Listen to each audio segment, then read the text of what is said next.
Welcome once again as we bring you USL MDIA Lacrosse. Tonight's game features the number 3 ranked Brigham Young University Cougars hosting the number 13 ranked University of Utah running Utes.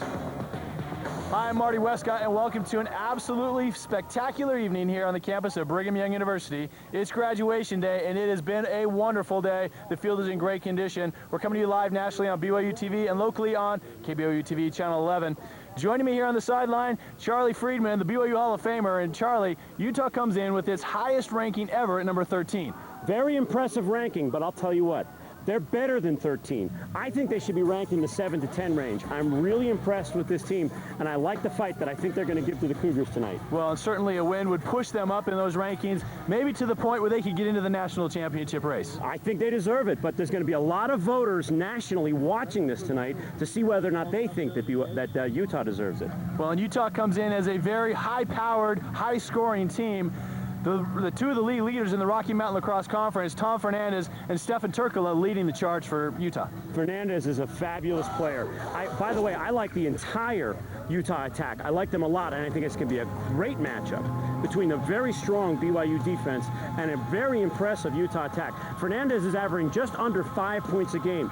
That's great. Turkle is not too far behind. He's just under 4 points a game. It's a really high-powered group, and we'll see what BYU defense can do to contain him. The games that Utah's been winning, they've been winning by a large margin. So BYU's got to be ready for this high-powered offense. BYU's coming in, graduating 5 seniors tonight. They're going to be starting in tonight's game. But BYU's really been led this year by a couple of freshmen. 2 of those freshmen, Tyler Monteith at the attack and Dan Cole at midfield. That's right, Marty. These freshmen are exceptional athletes, and they are a major reason why BYU has ranked so high and doing so well this season. Tyler Monteith is an attackman. He's a shifty, fast dodger. He'll be able to beat his man one-on-one, be able to find his open teammates for open shots. Dan Cole, an exciting, explosive midi. He'll have great dodges from up top, and he has a super hard and super fast shot. His teammates say it's around 100 miles an hour, so as coming from a shooter, I like to see him be able to whip one out today. And BYU's certainly going to need that scoring offense to be able to pull out a win against a very scrappy Utah team. Now, BYU and Utah, as we all know, is a very heated rivalry. BYU graduating 5 seniors today. Jason Tang has more on these 2 stories. Jason?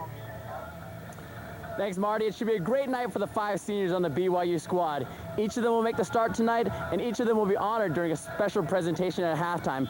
And what better way can you think of than to have their last home game be against the University of Utah? Now, these 2 schools have been going at it for over 100 years, and even though BYU has been dominant in the lacrosse sport, the sport of lacrosse, still, it's BYU versus Utah. These players know each other, they grew up together, and you just never know what can happen in a rivalry game. So it has the makings of a great game tonight. Guys, back to you. Thanks, Jason. Utah has not beaten BYU since 1988 in any form or fashion. They're looking to bring an upset here tonight. It is an epic battle that separates families. It's red versus blue. It's man versus nature. It's David versus Goliath. Call it what you want. We're excited to bring it to you. We're going to be right back with the starting lineups after this.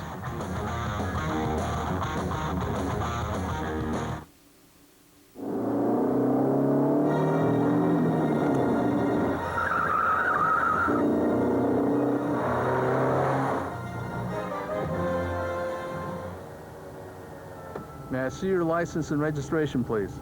You don't need to see my license and registration. I don't need to see your license and registration. Move along. The sports will be with you. Always. Here in southern Utah, BYU is helping NASA prepare for a manned trip to Mars. Part of what we do is simulation. It's not like classroom work.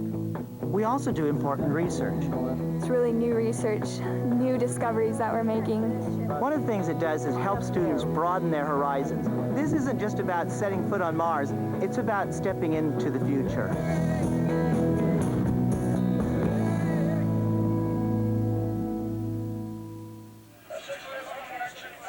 And we welcome you back to Southfield on the campus of Brigham Young University. I'm Marty Westcott alongside Jordan Peele and Charlie Friedman.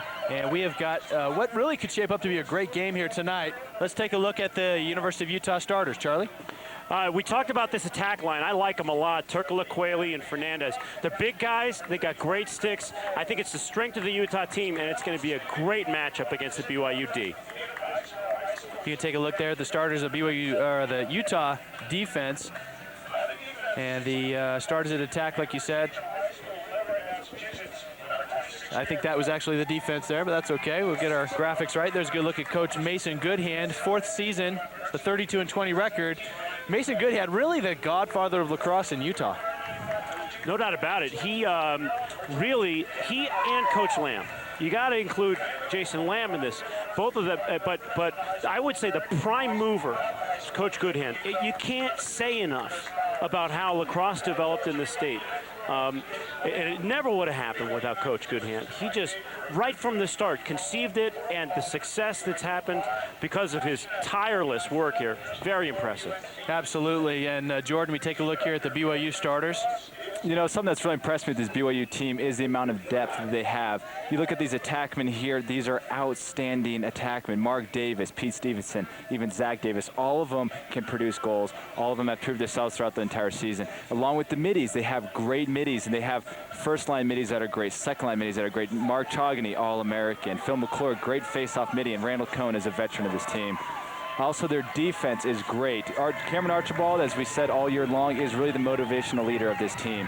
As for Brian Kubish, he is an outstanding physical player. He'll be all over the field knocking people down.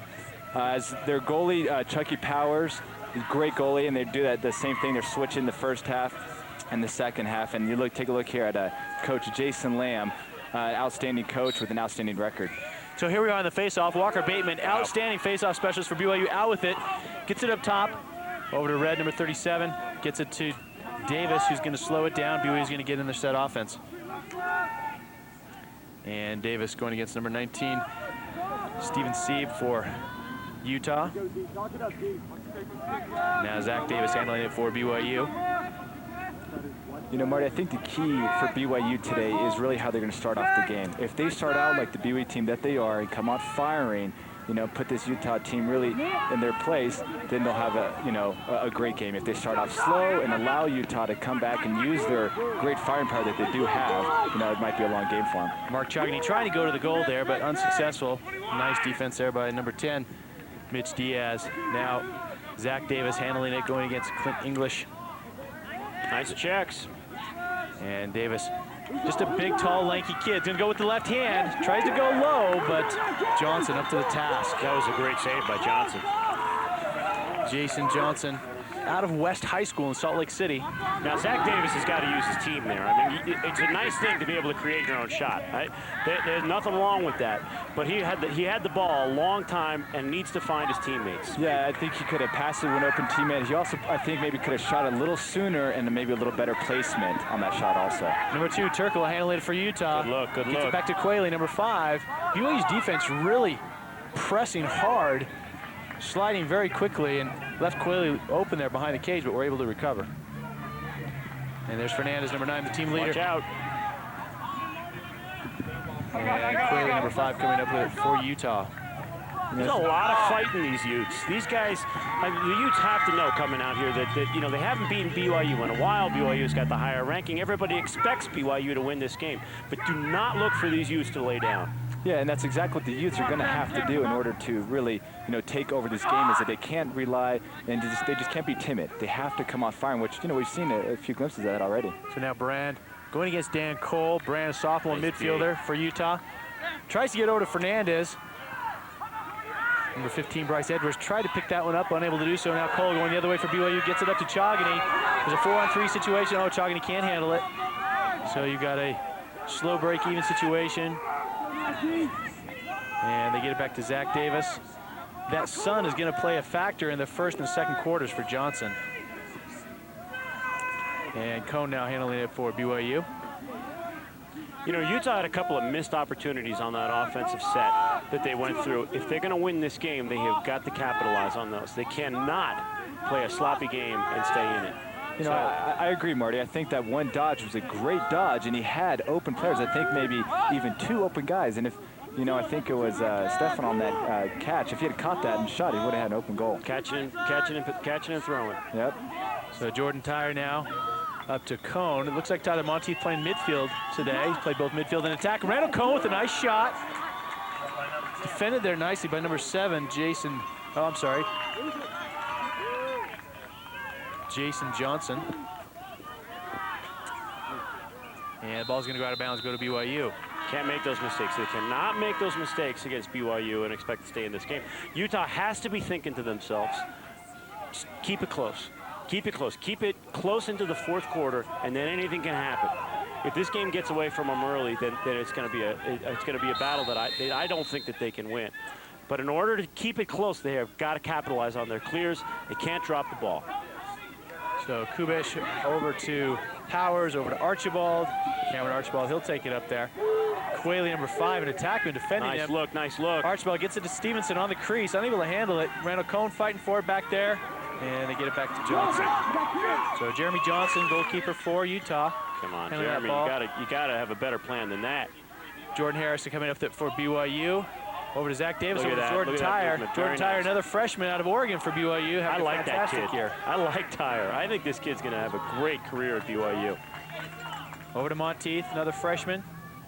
Gets it over to Zach Davis. Gets it over to Mark Davis, number 13. Mark Davis, really the quarterback of that offense.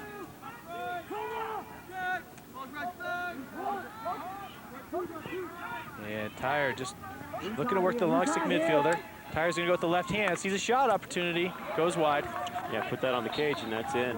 Yeah, you know, it was a great idea by Jordan Tyre in that shot. It was a great dodge. You know, he saw that kind of bottom lower corner open, exposed, and he tried to exploit it. But, you know, if it went in, a goal. If not, we get the ball back and they're ready to go again. Well, they backed it up nicely. I mean, that was the nice part about it. But he's, you know, he just missed out on that shot. And the move was great. You're right. Zach Davis going against Clint English for Utah. Davis again looking to just take it, roll dodge. Sees Mark Davis behind the cage and just goes over his head. So a wasted opportunity for BYU. Utah's going to get an opportunity to clear here, and probably not what Coach Lamb was looking for in that series of. Yeah, I think I would have advised Zach probably just have taken that shot. You know, he really does have a great left-handed shot, and he did have, you know, a pretty good angle on that. I think he might have been able to take it. And Utah, again, a little bit sloppy on the clearing passes. They haven't succeeded on a clear yet. The only set that they got on offense was on a fast break. Red to Archibald, back to Powers, and now senior Phil McClure.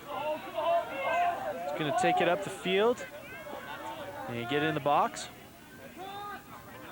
And McClure has had an outstanding career here at BYU. And just been a real multi-dimensional player for BYU, both offensively and defensively and on the face-off. So you know what? If I'm Coach Goodhand, I call a timeout at the next opportunity and tell my guys how to clear or how I want them to clear, because they are not going to keep this game close if they can't clear the ball. Here goes Mark Davis with the left hand, takes a shot, bounces it over the cage. Now, a lot of that certainly the benefit of the BYU rides, Charlie. You can take a look here at Mark Davis on the drive. You know, it seems like the Utah defense just had his stick right on Mark Davis' stick right when he was shooting, which was actually good defense by the Ute on that one. And Charlie, you talk about Utah's failure to clear, and BYU's rides have really impacted all the teams this year they played with their riding ability. You take a look here at shots. This is why BYU is really kind of controlling his game right now, is just with the possession. You know, they're attacking the cage, which is great, and they're having, you know, pretty good shots. I think a little better placement, some of these shots will go in. You know, the Utah goalie has one more save than that, and so far, I think that they've both been pretty good saves. It's tough to tell your goalie, keep us in this game. And I think that's happening a little bit right now. Marty, you're right about the BYU ride. That is one area of their game that I think has dramatically improved this year.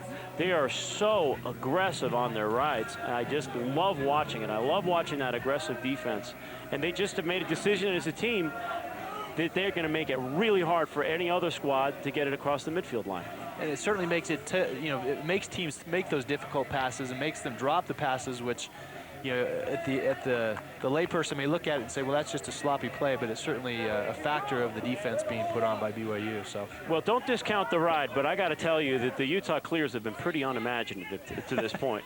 I mean, they really have. They're not setting up into a set clear. Their keeper is trying to find the streaking player. His passes haven't been accurate, and I don't think he's been passing it to the right guy yet. But so Utah's making it easy for a very good BYU ride to prevent them getting across the midline.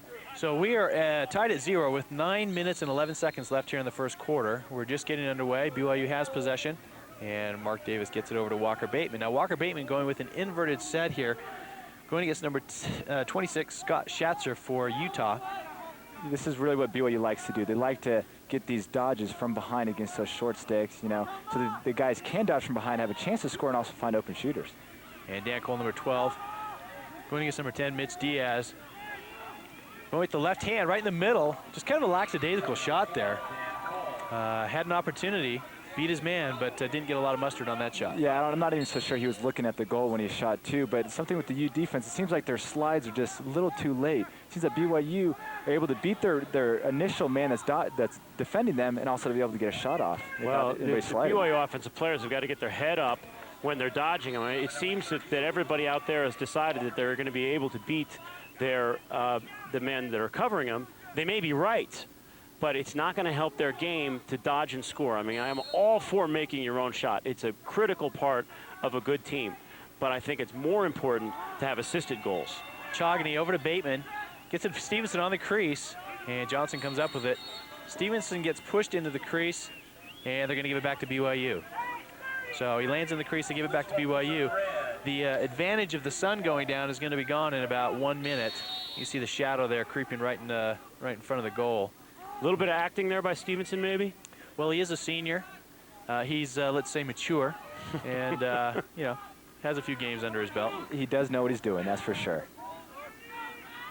And here's Bateman going against Schatzer. Bateman getting it over the top to Chogany. Chogany with a little roll dodge, going to go to the left. Loves that There's move. a nice shot. Chogany getting the team fired up with a nice left-handed top-shelf shot. That's just a great play by a great athlete right there. He decides to take it upon himself. He's a senior, he's a leader of this team. He realizes his team needs a goal to be able to get that confidence up. I was taking a look at this. This is really a reason why I love playing with Mark Chogany and love watching him play. Is he has a great spin move, and he just puts all his body into that shot and just places it perfectly up high past the goalie's head, right where that sun is blocking his vision. Nice shot placement, something that BYU's improved on, I think, over the course of the season, and certainly that is right where they wanted it. So we've got another face-off, and McClure facing off for BYU, going against Tyler Ludwig for Utah, and they're going to get McClure for a push with possession. 30 seconds. So BYU's going to be man down for 30 seconds. I think this is a big possession for the U. BYU just scored. They seem to be taking control of this game. It's time for them to strike back right now. It's early in the game, but I think this is one of those possessions you're going to look back at the end of the game and you're going to say, what happened? Were they able to score, or did they just give it up and let BYU continue on with their momentum? Yeah, I think one thing also is that the Utes are going to have to control the ball on offense. They're going to have to maintain possession for most of this game if they want to have a chance. They can't keep giving the ball back to BYU's offense. So Quayle up top to Brand. You'll see number 21 on the man-up unit for Utah. That's Mason Goodhand. That's the coach's nephew, and he's been hurt, but he is playing man-up. So there's Turkla, number 2. Stripped there by Jared Reif. Jared Reif, senior, playing his final home game here for BYU. And there's Goodhand. Nice check, nice slide by Chogany. Chogany's so good on the defensive midfield. You know, he's a rare guy. He's not an offensive specialist. The guy is really good on the defensive end. He's just a smart lacrosse player. He knows what everybody's doing and what's going on at all times. He is able to recognize where the greatest threat is also. The game is heading now so much towards guys that play offense or guys that play defense or long stick middies or face-off men. The game is specializing so much that guys that played a long time ago when everybody did everything, like me, I'm not sure I like this specialization so much. I love the throwback guys like Chogany who just excel at every part of the game. So now Turkla now for Utah. Controlling Utah, kind of settling it down there a little bit. We're not able to capitalize in the man-up situation. Turkla going against Cameron Archibald. Turkla shooting wide. Turkla, an interesting story, actually came to Utah to be a kicker on the football team, and ended up coming out playing lacrosse and quitting the football team last year, and turns out he may have been the kicker in their Fiesta Bowl run this year. So yeah, that wasn't a bad year to quit the football team, was it? No, I don't think so. Did anything happen up there with the football team this year? I hadn't heard. But he's having a great lacrosse year this season, That's so right. he has no regrets. No regrets. And who wouldn't rather play lacrosse than football? That's right. That's right. So Edwards over to Johnson. Over to Brand. Turkla back to Quayle. Quayle going against Jared Wright for BYU. And Quayle, nice little shot there, just a little bit wide. Quick. That was a good first step. And Powers, Look at that. To Scott Lawler, number great 11. Great look, Scott right Lawler's down the gonna middle. take it They to are the hoop. not defending that. Oh my goodness. And just shoots it wide. They were nowhere near a fast break defense on that. So that was just, they opened up the middle of the field and said, Lawler, run down the middle. You can leave these BYU middies a free rein down to the goal like that. These guys are too good. They're too good of shooters to be able to let open like that. I mean, man-down defense is something you learn in 6th grade. Or fast break defense, I mean. But that was a major defensive breakdown. Young middies, you can take a lesson from what Scott Lawler did there. He just kept taking it to the hoop until somebody picked him up and nobody picked him up. The middies coached in that situation to pass the ball, find the open man. You have an extra man. You want to win with your Mark Davis taking a shot, just missing wide. You want to score in that situation with your man advantage. So BYU now in a settled offense situation, leading 1-0 with 5:18 left here in the first quarter.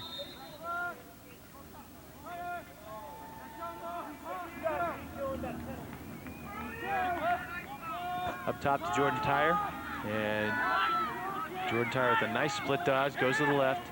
Drawing 3 guys. Brings it around to Randall Cohn and Monteith.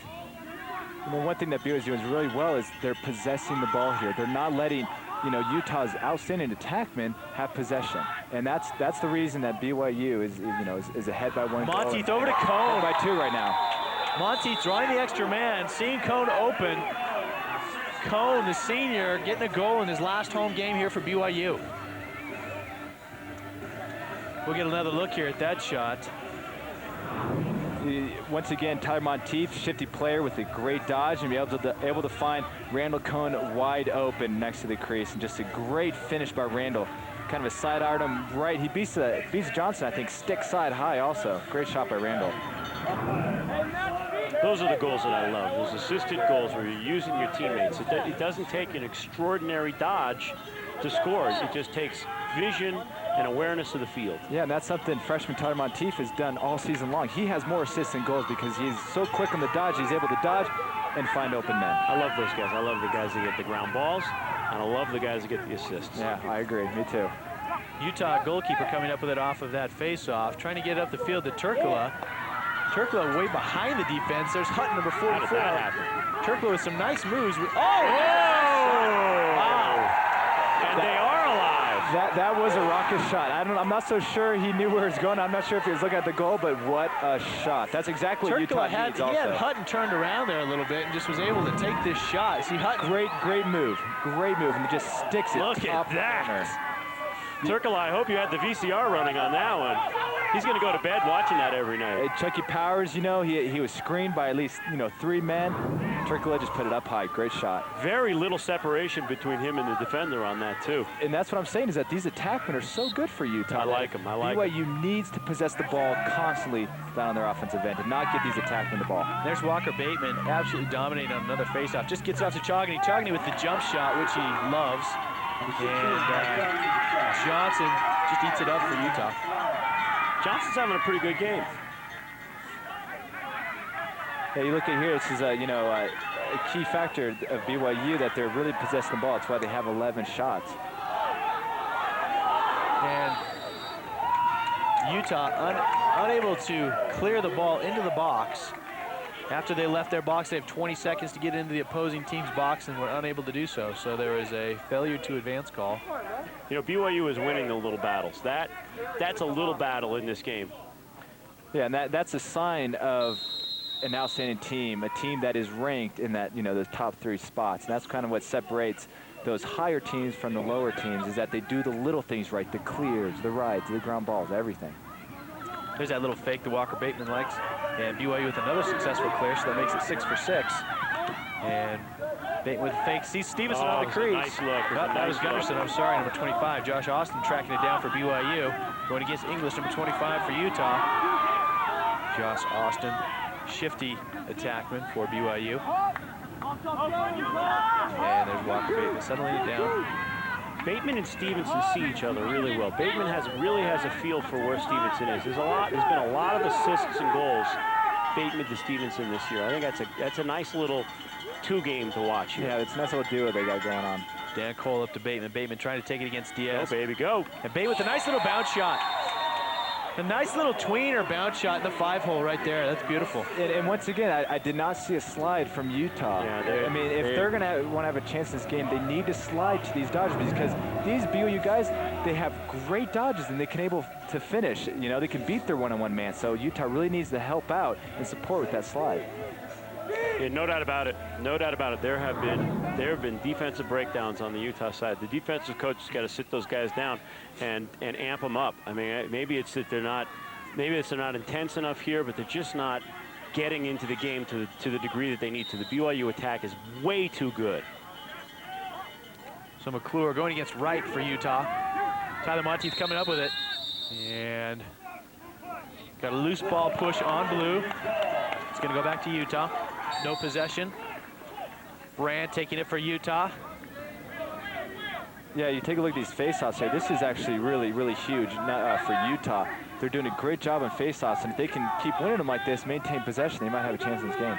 Well, that's how they're getting possession. They're getting possession off of these faceoffs. They're certainly having trouble clearing the ball, with the notable exception of that last clear, which went over the top of everybody. That doesn't give you a lot of hope for their ability to clear it through the middle of the field, though. Johnson coming out with it for Utah. Gets it over to Fernandez, number 9. He's a big gun. Chucky Powers equal to the task on that shot. Nice position by Powers. Great look, man. That Powers to Lawler is something else. Lawler just releases as soon as Powers has got the ball in his stick. And that is a nice possession. That is a nice clear combo. Yeah, for all you young kids watching, when you're playing defense as a midi, as soon as that shot is taken, you quickly turn around and go up for that fast break like Lawler did on that one. And that's going to certainly increase your clear percentage when you get clears like that. It really is, and give you an opportunity to have a fast break and maybe even shoot and score. Well, Utah doesn't even have time to set up a ride when they do that, and Lawler is really able to catch the ball on the run over his shoulder. Yep.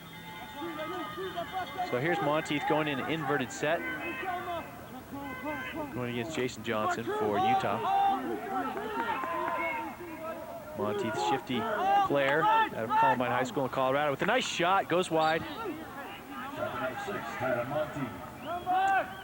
And Randall Cohn's going to take it behind for BYU. Good shot of the goalie for Utah, Johnson. There's Coach Lamb.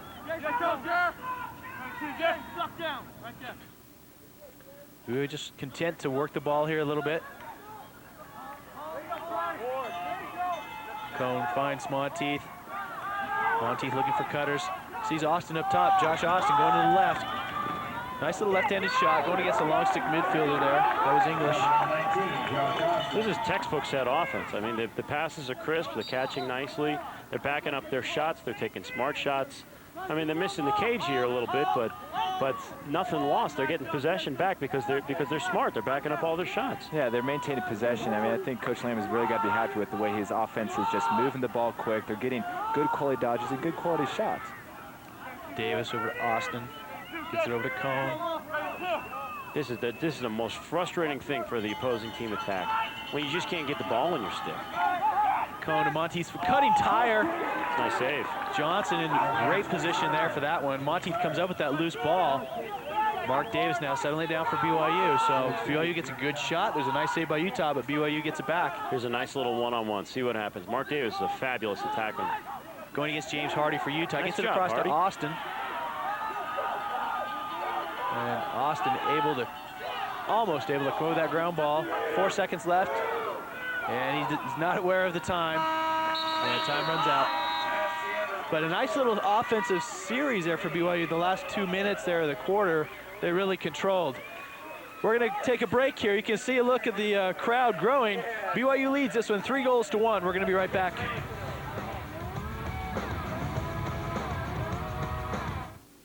Kids, here's my favorite animal. Strong, intelligent, ethical, Dependable, compassionate, and patriotic. By the way, where's John? Intelligent, strong, ethical, dependable, compassionate, and patriotic. When you help your neighbors, you help your nation. Make a difference. Volunteer. Learn how at usafreedomcorps.gov. When I was senator, I did a lot of After that, I was able to orbit the Earth in a great big rocket ship.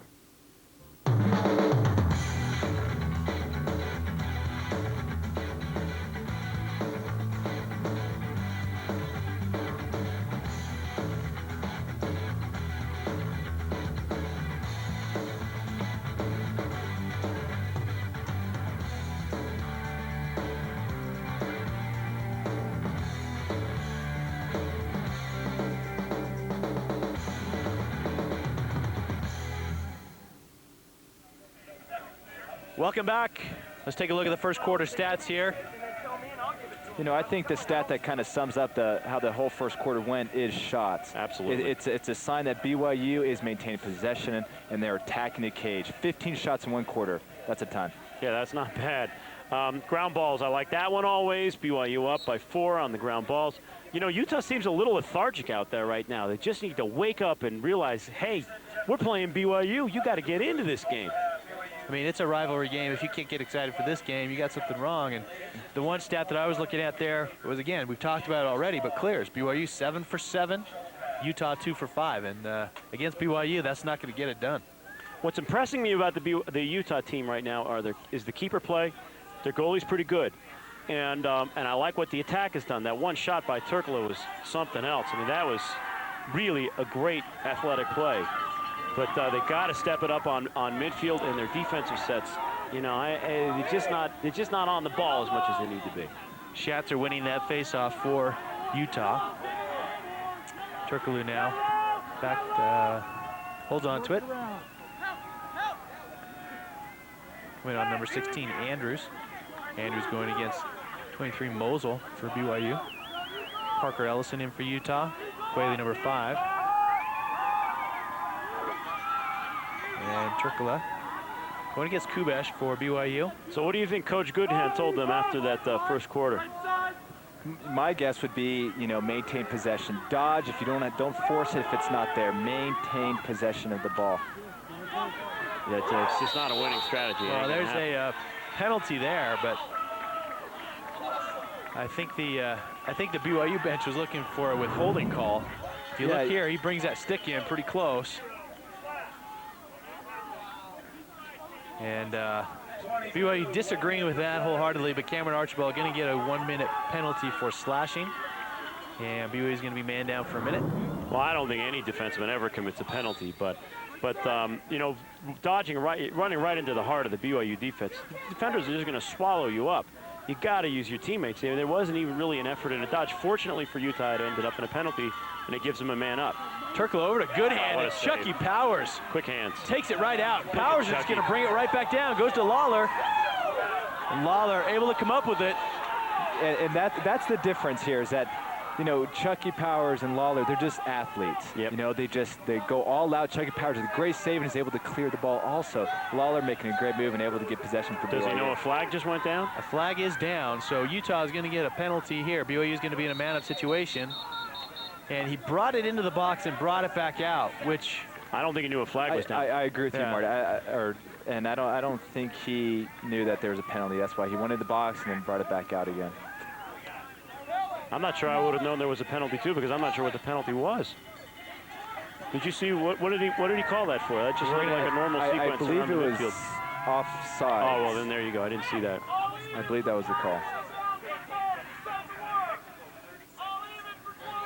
I think they are calling it an offsides penalty, so Utah's going to be man down for 30 seconds. Actually, it's even for a few seconds, and then it will be BYU man up. So we're even 5-on-5. Chogany going against Destin Cox. Chogany going with the left hand. Unable to convert on that one. Mark Davis going to take it behind for BYU. I'm not sure that's what Chogany or coach wanted Chogany to do. When you're I guess they're even right now. They're even right now. They're even right now, and there's a lot of spacing on the field. That's not a bad idea. Once they go to man up, though, it's not dodging time, it's passing time. Which they just did. BYU is man up for about 20 seconds. And now we're in an even situation. Mark Davis going through the entire Utah defense. Finds Stevenson over on the other side. And Pete Stevenson slowing it down, gets to Walker Bateman. So we are even. Both teams at even strength. And Davis with a little dodge. Goes to the left. Nice save there by Johnson. Good position. Bateman behind, going against English for Utah, number 25.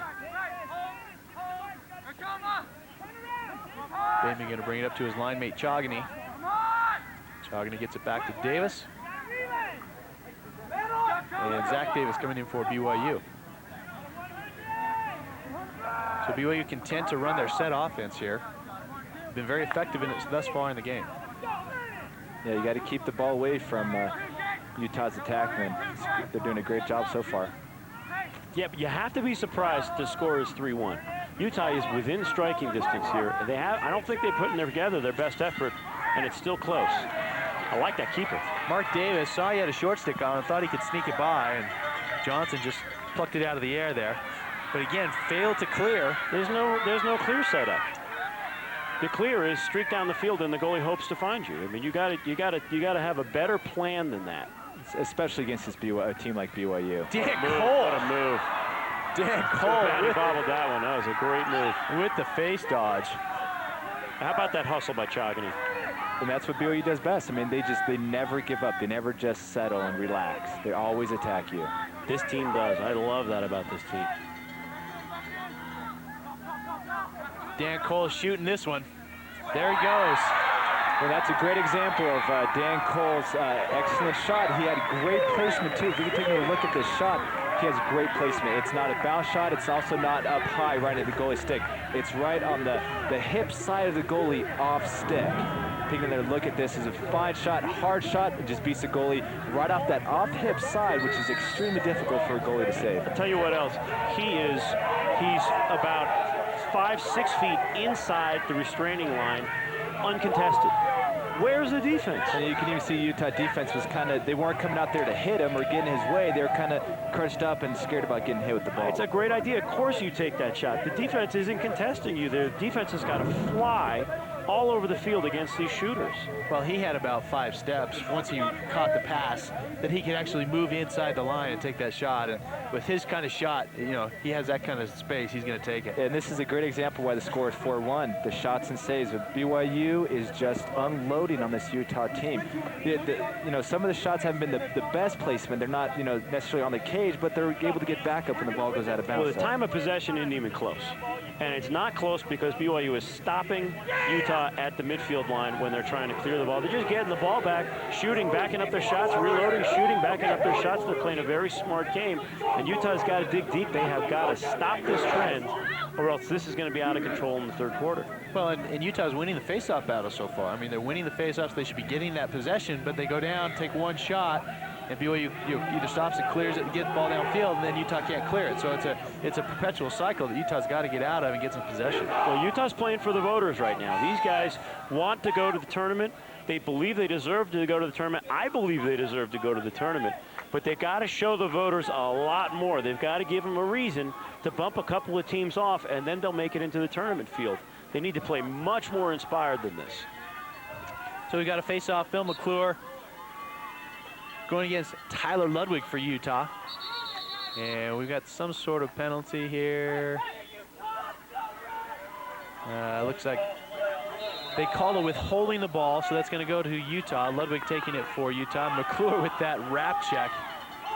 He loves that wrap check. He does. I think he's only gotten called for it maybe once this whole season. You know, that is an automatic call at the high school level. Something happens in college that the referees start disregarding that check. I love it because I think it's a great check. I agree. I think you just, you know, allow him to play, get a little more physical. Turkla going against Kubish. Cutters, and Powers picks that one right out of the air. So you watch this. BYU is now setting up a clear. Okay, just automatic. It's coaching. It's just great discipline. They know the ball is in the goalie stick. Set it up and get ready to attack the Utah ride. Yeah, and you know, part of that was Chucky Powers. He knows when to push it, when to quickly make that save and then deliver right to those cutting middies, but also when to slow down and set up the clear to be able to maintain possession. Yeah, Lawler took that exactly where Coach Lamb wanted him to take it. And Lawler, when you've got an athlete like Lawler that can just clear it himself, it's a nice advantage to be able to just kind of give it to him and let him go. So yeah, but still, he followed a very specific path where that clear set him up to go. That clear wanted him to run around the far side of the field and take the Utah ride by surprise. He was able to just get right there. Yep. Mark Davis now controlling for BYU, going against Robert McQuaid, freshman for Utah. You know, that's something that Coach Lamb has really stressed this whole season is the rides and clears, and you can see that all that, you know, work and practice has really paid off in these games. BYU's doing a great job, and they've been doing so all season long. Tyre against Andrews. Talk about placement. Jordan Tyre with a nice shot. I love that kid. You know, we said in the opening of this game how these freshmen contribute. This is another great example of Jordan Tyre just taking it upon himself to just dodge and to just shoot as hard as he can. He puts his whole body into the shot, beats him top side. Just a great job. Nice split dodge to his left.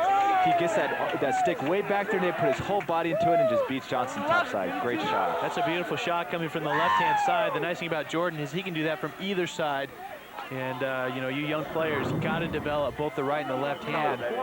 Keep yourself unpredictable. And you want to know where he's from? He's from Oregon. See, this game is spreading. I mean, I know the people in Long Island and in Baltimore, and the game is so well developed there. But people need to start realizing that players are coming from all over the place. Kids from Oregon can do an athletic, well-practiced shot from the left-hand side like that. Fernandez gets eaten up by Powers. I think Fernandez just had no angle on that shot. I would probably stress him to not take that, to settle down, try to get a, better dodge, run maybe a play or something to get a better shot off. And Mark Davis controlling for BYU. I really think the difference in this game is being won and lost at the midfield. Yep. You know, you've got the BYU midfielders dodging up top, looking for open cutters, dominating on the ground balls, and Utah not responding. You know, I think Utah's a little bit gassed right now, too. You're just looking at their players. They just really look like they're beaten. Well, I think it's just that they might be beat mentally. It's 5-1. Look at these clears. BYU 10 for 10 on their clears. And Utah's only gotten over twice. Yeah, that's the difference in this game, and I think it's been the difference in all of BYU games so far this whole season. It's an area of the game where BYU has clearly dominated every game we've done. Well, this plays out well for BYU so far, is because BYU has a tendency to come out slow, and they've gotten and jumped out on a lead. And it looks to me as if Utah is down a little bit. You know, they've kind of moved into the oh, here we go kind of a thing. Yeah, who's picking the background music here? We had John Bon Jovi going earlier. We got Quiet Riot going right now. It's throwback to the 80s. Apparently it is like it's graduation day, and they're thinking that these seniors were listening to music and we're driving down the road in '86. Well, Pete Stevenson may have actually. Well, that's possible. He may have actually been in high school in the '80s, but I'm not sure. So BYU leads 5-1 with 9 minutes left here in the second quarter. Clearly dominating in ground ball shots, clears, time of possession. Utah just showing very little signs of life. Their attack, certainly the strength, but, unable to really do much when they don't have any possession. Hey, the attack can't make an impact on the game if they don't get the ball in their sticks. And you're right, from restraining line to restraining line, Utah is just not competing in this game. So there's Coach Goodhand. Again, just done a fabulous job with the Utah program and with Utah lacrosse in general, just spearheading the growth of lacrosse at the high school levels and now in the junior highs, and just been a... And earlier, kids are starting in first, second grade. Yeah, fantastic ambassador for lacrosse in the state of Utah. Mark Davis now for BYU, inverted up top, and you've got John Michael Dreher behind an inverted set. Dreher, another freshman. Wow, what a great move. Another freshman just blows by number 26, Schatzer. And these freshmen for BYU just contributing and dominating. You know, it's a great move by J.M. Dreher here. He recognizes that Utah's defense is just falling asleep. They're just standing around. His defender standing around is a great pick. He's able to dodge in really uncontested with a wide open shot on Johnson. I mean, where is the slide? The defense has got to slide. You cannot let, the one thing coach has told me right from the start, as a defenseman, never let the opposing player waltz into the crease. And if he does and he shoots, he's got to end up on the ground. Never let him stand up at the end of a shot. I think it's more of kind of a mental factor now. I think Utah just kind of settled into their kind of almost losing mentality against BYU. They haven't beaten them since, you know, the 1980s, and so they're just kind of down. The score's 6-1, and they almost just want to pack up and go home. Dan Cole now for BYU. Going against Lawrence Wright for Utah. Walker Bateman sees Mark Davis just sitting on the wing, wide open. Decides not to shoot it, but nice look there by Walker Bateman. It was a great look. Yeah, and this BYU team is not going to let down either. They're going to continue to attack. Yeah, this team is, these guys are a bunch of pit bulls. I mean, I don't know that they know how to pull back. Utah's got to get into this, or this thing is going to get uglier than it already is. Well, it's kind of like my AYSO soccer team, where I actually have to tell them to stop scoring. Walker Bateman now tries to flip it up to Chogany. Chogany now with man advantage. He's got numbers. Chogany with a split dodge to the left. Breaking him down, breaking him down. What a great move. And they give it to BYU. I think that was close. I think Johnson had a beat on that one. Yeah, from here it looked like Johnson was closer. I'm not so sure. I think Mark Davis might have stuck out that pink head on his stick. And maybe might have beat Johnson on that one. I think the pink head just got the attention of the referee. I don't get this lacrosse fashion now. I just don't get it. I don't get any of the lacrosse fashion out there. Pink lacrosse. Well, if you're going to have a pink lacrosse stick, you got to have the skills to back it up. And I would say that Mark Davis does have it. And there's Cole slamming one in. You just don't have a pink lacrosse stick yet. Dan Cole with a nice shot there, just at the doorstep. Johnson really didn't have a chance. But again, it's another example of the BYU middies just almost walking into the crease. Yeah, and it's also a great example of these freshmen. Look at Dan Cole here. He just recognizes, stops, placement. That's all it is just placement. That's what's so great about the maturity level of these freshmen. They recognize that Utah's not going to obviously come and hit them. So they have all day to stand on the crease and just shoot. The guy was standing on the crease, and there was no slide whatsoever. Well, it came in very late, and it didn't even put him on the ground. I mean, I'm pulling my hair out here. A defenseman, please knock the attackman on the ground when he comes into the crease. Just take his legs out. You cannot give, especially the BYU, any attackman, you can't give the BYU attack or midfield the idea that they can walk into the crease and there isn't going to be any consequences. And usually when you got to a team make them is think down about by it. this much, they want to get upset. They're frustrated, so they want to come and knock your head off. And, you know, face-offs also, look at this, it's close. Utah's winning the face-offs, but BYU is just dominating this game in every other aspect. So BYU settling down in their offense. 6:45 left here in the second quarter. The dominating 7-1 lead.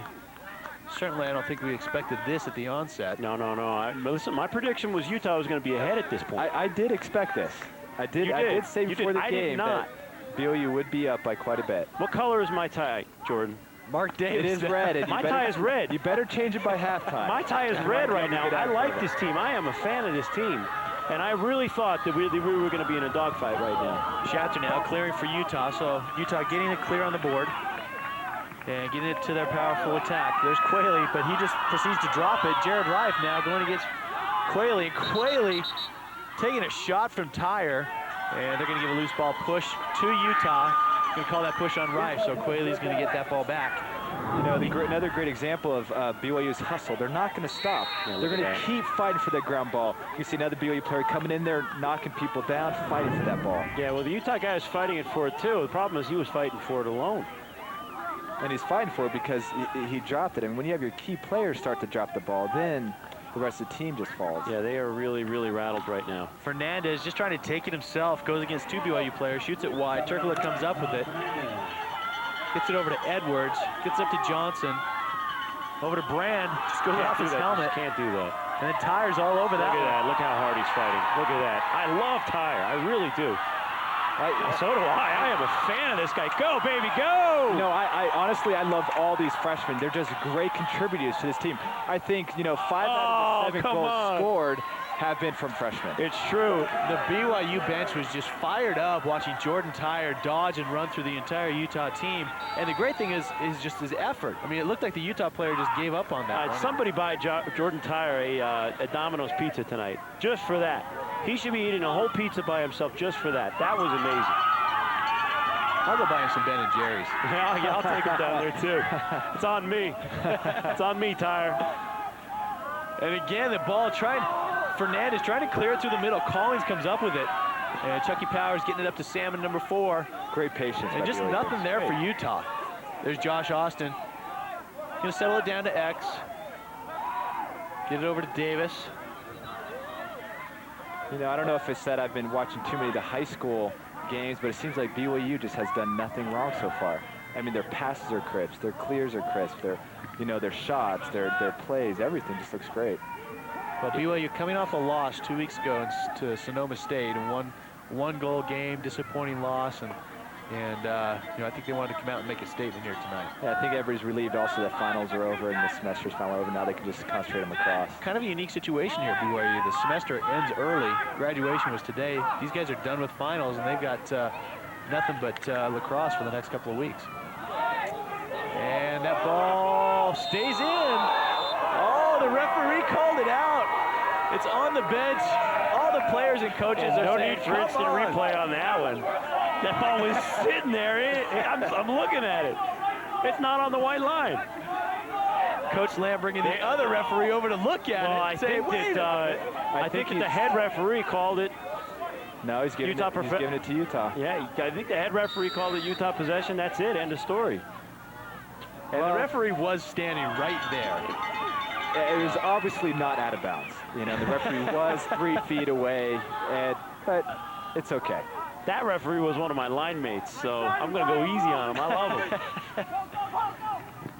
And Parker Ellison, number 1 for Utah, taking a shot. Great look by Chucky. Jeez, he just has great vision. Another clear for BYU. And Gets Lawler up to Lawler. knows how to catch on the run. But Josh Austin with the left-handed shot goes wide. Probably rushed that shot. I probably should have run into the cage. He had clear lane. He had about 5 more steps he could have taken to be able to get right on the doorstep of that crease and have a wide open shot. But take a look here at the shots in the second quarter alone. It's exactly the same as the first quarter, and this is what BYU. This kind of sums up what BYU's doing today. You know, I'll tell you what. I think it's going to be sooner than later that Utah puts a team on the field that's going to give this BYU team a run. So Utah is going to push these guys. The quality of lacrosse in the state is improving, and they're getting really good local products on this team. They're getting a few kids from all over also. I like the direction that Utah is taking their program. It ain't going to be this year, but pretty soon we're going to be watching a really competitive lacrosse game between these two programs. Jogging with a split dodge, goes to the left. Gets over to Walker Bateman with a face. Look at that fake. Face dodging his way into the crease. Gets off a nice little bounce shot. Josh Austin comes up with it. You know, Marty, Charlie, I agree with you. You know, after, being around these high school leagues, be able to see, the talent that some of these athletes have and that they're starting younger, University of Utah will be able to recruit a lot more players from this Utah State and be able to put together a full and complete team, with outstanding attack, outstanding middies, and outstanding defense. And that's really what they need to be able to compete at the next level. Well, BYU's doing it with a lot of local kids. Zach Davis, Scott Lawler, Chucky Powers. They're doing it with a lot of local kids that know what they're doing. And Utah is gonna benefit from the increased level of skill that the high school programs here are producing. That may have been right there the worst pass I've ever seen Mark Chogany make. In 3 years here at BYU, that might be the worst one. I would have to agree with you. With all the good that he does, we got, he's not perfect. Being on the receiving end on a lot of Mark Chogany's passes, I would agree that probably was the worst. And very uncharacteristic of Mark Chogany. Johnson coming up with it for Utah. And the BYU attackers just swarming on the ride. It is absolutely ravenous. It is so rattling. Look at that. Salmon now. Over to Mosel, number 23. Gets it up to Gunderson, 25. Over to Mark Davis. Look at that move. Little Great face dodge. And that BYU ride and Mark Davis. Look at Mark Davis. I mean, was just left alone. Mark Davis delivers knocked down the Utah defender. I think that last 15 seconds of this sums up the entire game. Now that I have never seen. It's great to hustle to get the ball back, to be able to give it to Mark Davis. Mark Davis with a great dodge. Utah's defender standing around. Mark Davis knocks the defender down. How did that? I have never seen that before. We're going to have a great angle on this also right here. Great shot. Mark Davis has a little "how you doing" right there to hit six. That is amazing. Mark Davis is a very physical player. Don't let the pink stick and the small frame fool you. He is an aggressive and physical player. He will knock you down. Mark, I never said anything bad about your pink stick. Don't come after me. Jordan Tyre controlling for BYU. Gets up to Josh Austin. But that hustle, that is just characteristic of BYU's performance so far in this game. I mean, just dominating on the ride. Yeah, and one thing, I love the patience of this team also. When the player gets the ball, they're not freaking out, or they're not getting nervous or, confused, what do I do? They're able to sit back and find the open guy and make the open shots. And just as you say that, Mark Davis throws it out of bounds. Yeah. Well, Mark Davis might be the exception. He does a lot of great things, and also he tries to do a lot of great things. Also, sometimes works out, sometimes it doesn't. He's going to be a special player. He's young. This is his sophomore year, right? He's going to be something else as he develops through this program. There's been a lot of great Davis boys playing here, and Paul. There's one more. Is coming through, but Mark's got a chance to be the best one yet. No offense, Adam, but Mark's got Matt, who was absolutely fantastic. Unbelievable. Yeah. There's Turkle on the side, and then Chucky Powers. Chucky Powers, in my opinion, is, I would say, the best goalie in the nation. I honestly believe that. I think his poise, the way he handles the ball, that was a good pass. I'm staring at you here. That was a good. That I'm looking at you now. George saying that was a good one. Chucky, you got to help me out here. I know that. As soon as I talk about it, that pass should have been caught, though. That pass should have been caught. Yeah. But you notice throughout the whole game. Look, Chucky's good. He's good. I think he is the best. No, he's real. Okay, I hear you. And from Alta High School, another example of these great. I happen to think that Phil McClure is every bit he is. I mean, I think there's another great goalie on this squad too. Chucky is definitely a special player. Well, McKechnie will be coming into the second half. They've kept that rotation consistent no matter what the score. Come on, big fella. Paul Hutton, an All-Stater out of Utah as well. So Paul Hutton doing a great job. There's Scott Lawler just blowing by his guy. He's going to go with the left hand. And that almost dinked in. And he's able to get the back up on the shot. I mean, the hustle. I think he might have a hold in his stick. Yeah, maybe. The ball, I think, fell out of it. Well, they were calling for timeout with 16 seconds left. It's a great timeout. It's a smart timeout. The coach realizes that there's very little time left on. It's classic. Things are just running right for the Cougars right now. Coaching-wise, they're running the right plays, they're running the right rides, they're running the right clears. Everything they're doing is working. They're throwing and they're catching. The vision is great. The shots are on target. It's just great. So there's a good look at Coach Lamb. He's not going to let up. They certainly want to make sure that they continue to improve, do the things the best that they can. But some areas today, they've just been phenomenal with clears and with some of these things. Let's go. At halftime, we've got a special piece. There's an emergency preparedness drill that they did here at BYU, a terrorist attack, and we're going to get to see that piece here at halftime. We'll have interviews with both coaches and come back with stats and highlights, which there's quite a few BYU highlights. And we also will have the kind of the ceremony for the outgoing seniors. They'll be presented with a little token and congratulated from Coach Lamb. So we're going to have all that live and another little special tidbit, which you guys will be privy to. So you're going to want your emergency preparedness merit badge? I don't know what merit badges I got. Well, yeah, I'm not sure. I think my rank was, what's the second? You were not an Eagle Scout. You're telling me you weren't an Eagle Scout. I'm telling you that, yes. I'm telling the world that. That ain't right, Marty. That ain't right. I'm surprised that you went to BYU. Don't give that message to the kids. I still put it on my resume, though. Oh, that's even worse. So BYU unable to capitalize in the last 14 seconds here of the half, but have been absolutely dominant thus far, leading the score 8-1. And Utah just looking lackluster so far today. Just really not into, again, surprised that this game is not closer. I know you're not, Jordan. I'm not, and I predicted that this, something like this would happen. I just think BYU just has too much depth, and I think that's something that University of Utah is lacking. They have talent. BYU has talent in every position on the field, and that's why they're winning the game by so much. Well, I agree with you, and I thought that coming in, I just thought it was going to be closer. I really did. I thought we were going to be a 1-2 goal game at this point, and that it might lengthen out in the fourth quarter. But the speed with which BYU took a lead, boy, that was really an impressive sequence there. The late first quarter, early second quarter sequence. Hey, we've got Coach Lamb with Jason Tang on the sideline. Jason. Okay, Coach, 8-1 lead. We all know that's important, but how important is it for you to control the time of possession? Well, it's something we're working on very specifically for any opponent. We feel like as a young offense, we've gotten to the point where we're doing some good things. The missing piece has been, not taking dumb shots, being satisfied with better looks, and just controlling the ball. And if you can win faceoffs and do that, I guess that's a good thing. So. Now you're losing 5 seniors this year. Talk about the future of your team. Players like Cole, players like Tyre. Yeah, we got a lot of young kids on the team. We got a lot of young kids coming, some good kids coming off missions and incoming freshmen. We're really excited about what we got going on. You hate, seeing the seniors go. These guys put in their 4 years or more. A couple of them have come and gone in and out of the programs and missions and whatnot. But we're really excited about, where we're at. We're always sad to see the good guys go, but they did their part. It's time to pass that torch, and next year's group will pick it up, I'm sure. Okay, thanks, Coach. Thanks, Jason. Guys, back to you. Thanks, Jason. We're going to take a quick break here. Come back. We've got a number of things during halftime. BYU leads 8-1.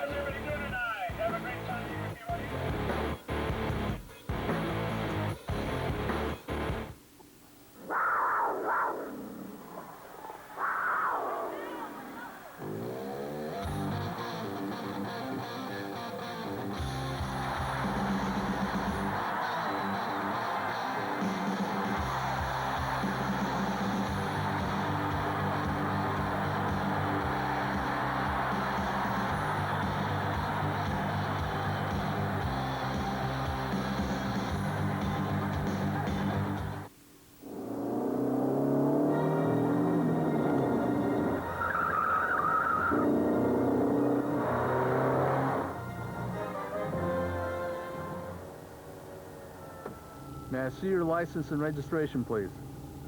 You don't need to see my license and registration. I don't need to see your license and registration. Move along. The sports will be with you. Always.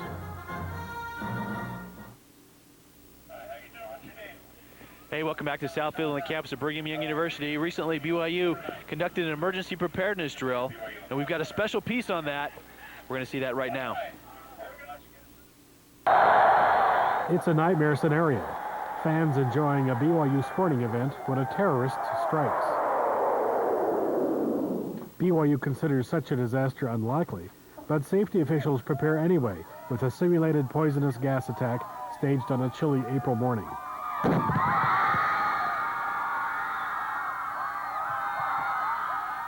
These volunteers arrived early in the morning to prepare for the mock terrorist attack. Many are theater majors with training in acting. Their simulated wounds provide a lab for students studying theater and film makeup. The volunteers also get a briefing on symptoms chemical attack victims suffer and on behaviors disaster victims exhibit. Planning for this exercise began months ago. Carrie Baum of the campus Risk Management and Safety Department constructed the scenario involving public safety and health organizations from the campus, city, county, and federal levels. We have the greatest theater students in the world, and I think we've got probably the best makeup group too as well, because they make things look very, very realistic. Emergency personnel respond to the simulated attack. How many people are hurt? They're confronted with victims briefed to be hysterical in order to make the exercise as realistic as possible. Sit down! A command center takes shape to coordinate the BYU response to the disaster. Campus departments test their skills in gathering information and managing chaos. A special team responds to a flood of simulated phone calls from students' parents generated by media coverage. The goal is to learn lessons.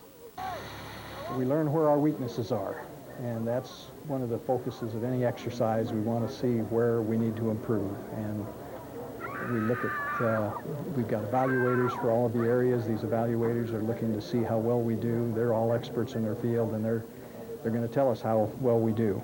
And then it's up to us over the next few months to come up with solutions to the problems that have been created. Evaluators keep tabs on the exercise, while those participating write up their observations. The feedback goes to improve the university's ability to react to potential disasters. Hey, welcome back, and we want to thank Mark Phillips and Theron Anderson for that piece, a great piece. And we're going to turn it, we're going to watch here and turn the mic over to Tom Campbell, who's going to be introducing the seniors here for BYU. That's Phil McClure. Our next senior, 6'1", 195-pound defenseman from Gotta love Amherst what Regional Phil's been High able to do School in for this Leverett, program. He's just Massachusetts, made number great 26, contributions. Jared He's Ride. a tough player. I'm a big fan. Yeah, and something else about Phil is that he's just had a great attitude also throughout the 4 years. A 5'8", 152-pound attackman from the Bullis School in Potomac, Maryland, number 10, Randall Cohn.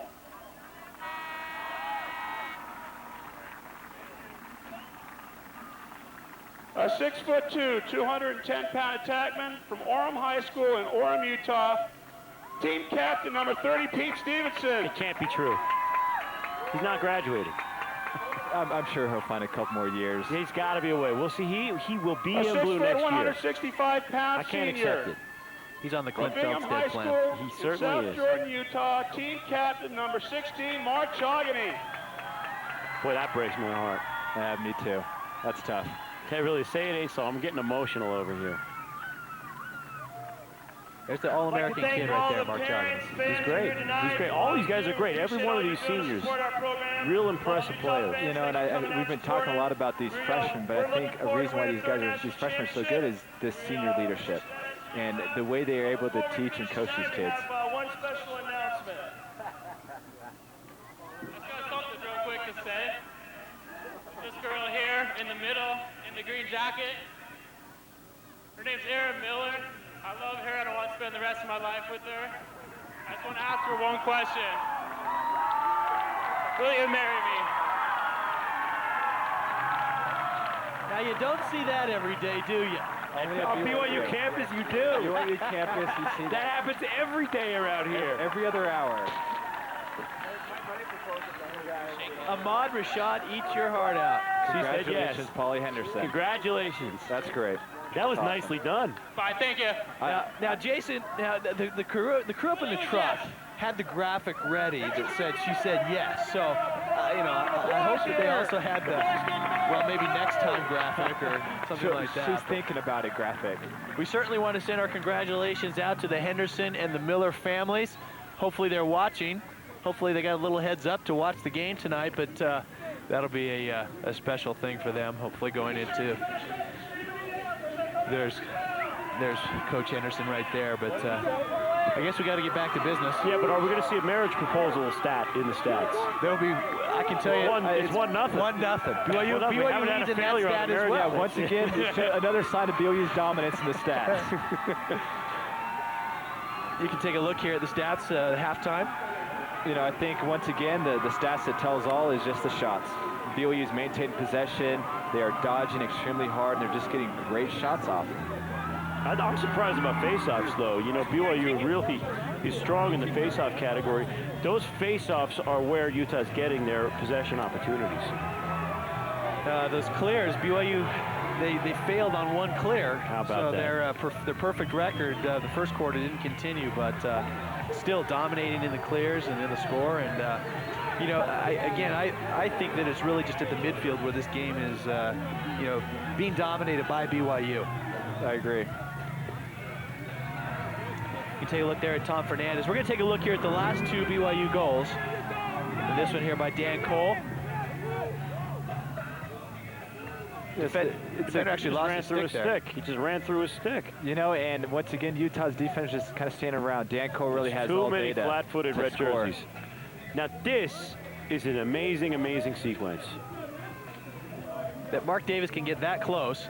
Look at that. And then he pops the defender. I mean, that blows my mind.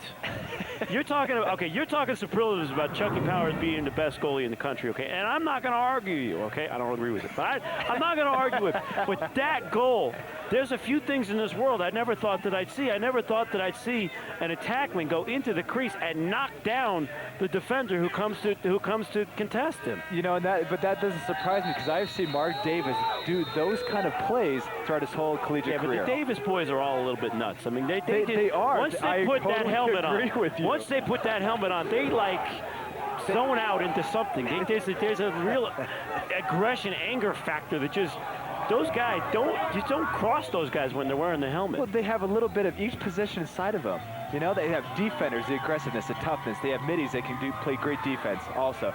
Attack, they can do, you know, fancy shots and stuff. And Mark Davis can also play goalie, which he did in high school a lot. You know, where do they get it? Their dad is the nicest, most mild man. He's a great guy. He's kind of he's a mild-mannered guy. He's a sweet guy. Does that happen to him when he puts his helmet on too? I mean, where does that come from? Well, I heard rumors that they used to tie up Mark and Paul in the goal. Oh, did they? And Adam is that right? Would take shots at Oh, It's no. what you have to do nowadays. It's what you have to do. And he's a better man for it. Apparently. So Mark over to Zach Davis. He's Chogny up top. Chogny celebrated at halftime along with his other senior. Okay, where's Pete? Where's Stevenson? Watch number 30 in the middle.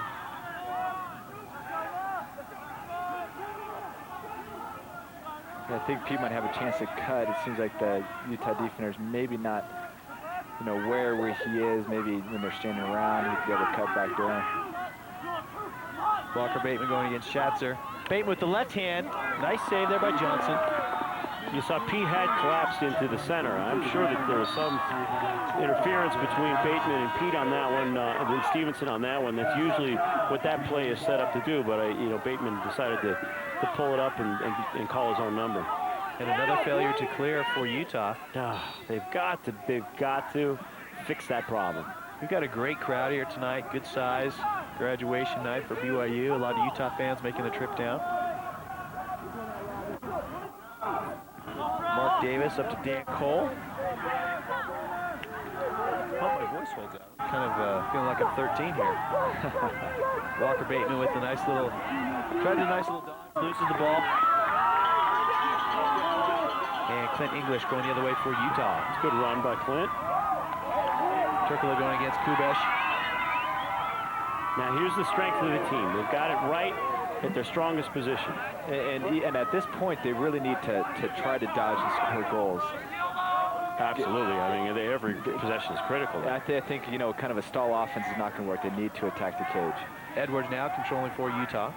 I like that Edwards kid. I think he's a nice player. I think he's going to have a great career here at the U.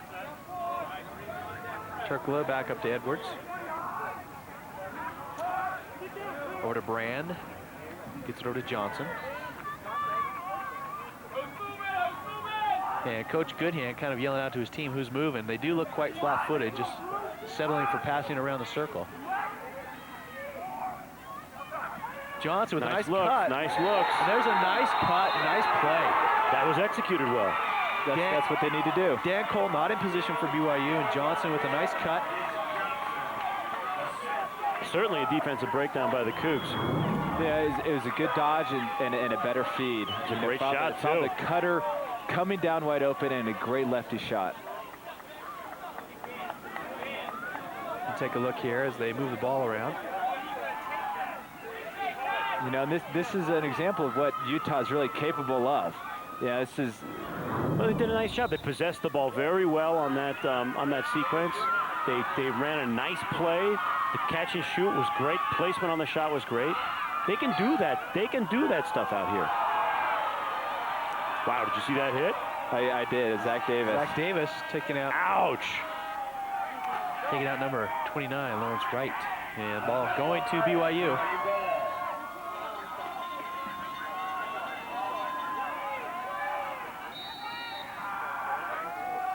Zach Davis going against English for Utah. And Mark Davis up to Jordan Tyre. Tired of into there by Brent Bennett. Randall Cohn defended there by Schatzer. BYU just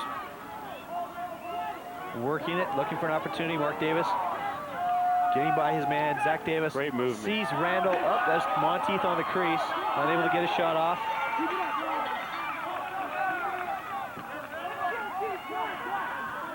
Randall Cohn going against Wright. You know, I and think Stevenson wide open. Wow. I was just about to say that Utah's playing a sharper game in the second half. Now that was a breakdown. That was, give BYU credit. That was some great ball movement on that play, but I think Utah is coming out a little more fired up. Yeah, I agree. I think Utah's defense did look a little better there, you know, but the reason that play was so successful is the ball movement. They were able to dodge and move the ball quick. You know, Mark Davis had the ball, able to find Pete right up in the crease. Great job. Now Stevenson doesn't cradle it on the crease. He catches and shoots. He's got his opportunity right there. Doesn't get fancy with it. He just puts it right in the cage. Yeah, he doesn't get paid to do anything else except that. That's true. Well, that's the strength of his game. Pete Stevenson, he might be getting paid. He might need to be getting paid at his age. This is Pete's job. He needs to be. He graduated from college about 5 years ago. He's got a mortgage, for heaven's sake. Walker Bateman now controlling for BYU, going against Schatzer. Rolling to the right. Slide coming from English. Look at that. Now more aggressive on defense. That's what they need to do. Where was this in the first half? I agree. I think it's a little too late. It's good to see, but I think it is good to see. Because it shows you what this Utah team is capable of. Yeah, Mark Davis slowing it down for BYU. BYU getting a lot of different players in now. John Michael Dreyer in for BYU. Nick Nash. Kevin Lillenquist for BYU in, number 22. Look at that rotation. It's Nick fantastic. Nash, number 36, gets it for BYU. It's just great ball movement by BYU. I mean, that's why they're able to find the open men. And they're not forcing, like you said. They are not forcing it. They're being smart. If the shot's not there, they're not taking it. They're pulling it back out, resetting, and then reattacking. Dreyer now on the drive for BYU with the right-handed shot. Just kind of push that one in. Yeah, great job. I mean, that's what you do when you're that close to the goal. It's all about placement. It's not so much about velocity. Yeah, not a lot of pace on that shot. You can see J.M. Jarrett here. Great dodge, but what he does best, kids pay attention, he protects his stick. He brings those hands. He doesn't move his hands all the way back to cock his stick. He keeps his hands high on the head of that stick, so it's just a little dunk. Now, I'll tell you what the defender did wrong on that play. The defender was attacking him with the stick when he should have been bodying him up. It's he should have. You play defense with your feet and with your hands. If you can get the check in, then great. But you have got to body him up and push him out, get him off balance, and he just let him run right down the middle. So you can see BYU dominating in shots throughout the game. But Utah doing a good job on faceoffs. Yeah, really the not first many team. people have had an answer from Walker Bateman. Really the first team to beat BYU in the faceoff category.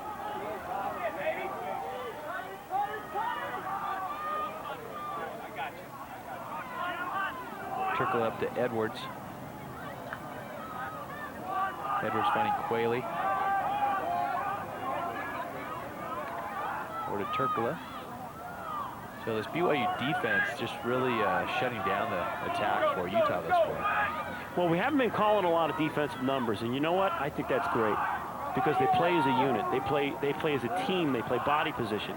They're very, very disciplined. Yeah, it's a great team defense. You know, the slides are always there. You know, the seconds are always there. The team sloughing in, kind of, you know, to protect that close area next to the goal. You know, there's been a lot of defenders over the years that have put on the BYU blue that have played well. A guy like Brian Roloff, okay, played with a lot of grace, played with a lot of style. There was a flow to the way that he played. It was a beautiful game to watch him play, okay? And he played in a team concept. And these guys are playing up to that standard, okay? They're playing as a team. They use each other. They know where each other are on the field. It's been a long time at BYU since I've seen this level of defense. It's just fantastic, and it's the teamwork. Utah now controlling. There's Tyler Ludwig. Gets it back to Turkula. There's Fernandez, really just been held in check here. League leading scorer.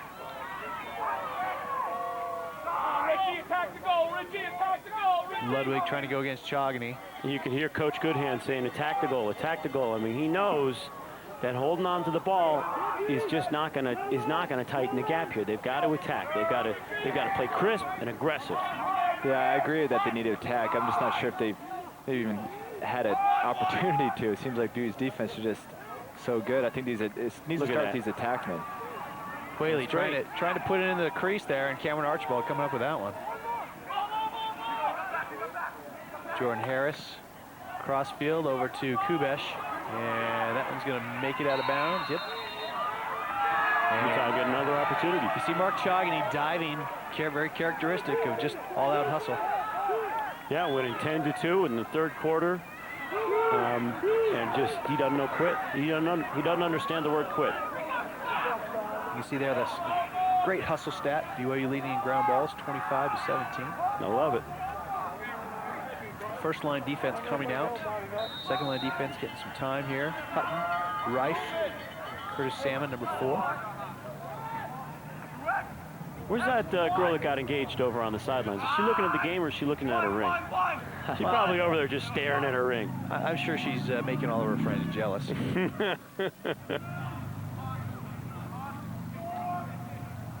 And Turkla now slowing it down for Utah. Now, do you know the guy that gave her the? I don't know him very well. You know Paulie Henderson, yes. Okay. Did he graduate today? I believe so. So you see, he did what I couldn't, what I never did. Graduate? Well, no, I did graduate, but he gave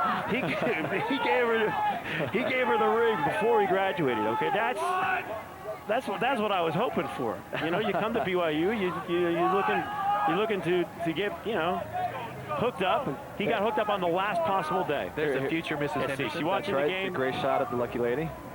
I don't think she's watching the game.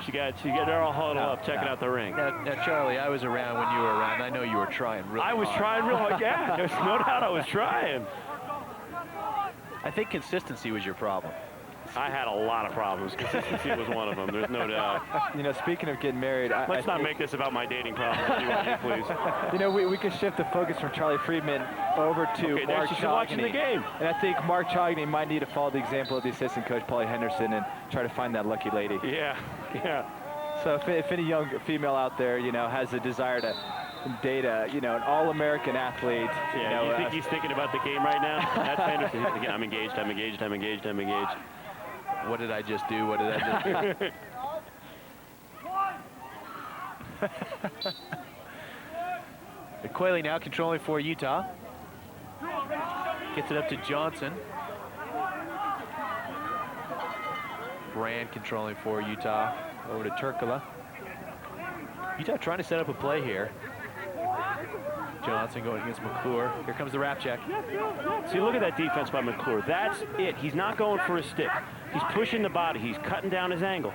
And that's it. And he won that sequence right there. Yeah, and BYU's being so smart in their slides. They recognize when they have to go and when they don't have to go. Right there, Phil was in position to keep playing solid one-on-one defense, so they didn't need a slide. You don't have to hit the home run check. All you have to do is push him out of shooting range. It's all about position. Hands and feet. You play defense with your hands and your feet. Utah really just needs to make one move on the defender and just let it rip. Just get that slide. Off. That's tough. Lawler's coming from real far away. Guy. He certainly is. But look, he recovers and picks up his man before the offensive player can notice. Just very athletic. Turkla. Great look. Oh. How about that? And are they going to allow that? I think so. Are they going to allow it? It looked like a Utah player was in the crease. I think they're throwing the flag. They threw a flag, so it might have been. Flag flew. Sure. Oh, yeah, pushed from behind into the crease by Phil McClure. Yeah, I think he pushed him in. You know, but it's a great find by these two attackmen. You know, this is what they need to do. They need to just attack and try to make something happen. Just a great shot, good placement. These guys are good. Listen, if Utah can keep it from the mid-restraining box to the end line, they can keep it in their attack sticks and just play a 3-on-3. If they can turn it into that 3-on-3, then they're going to be competitive.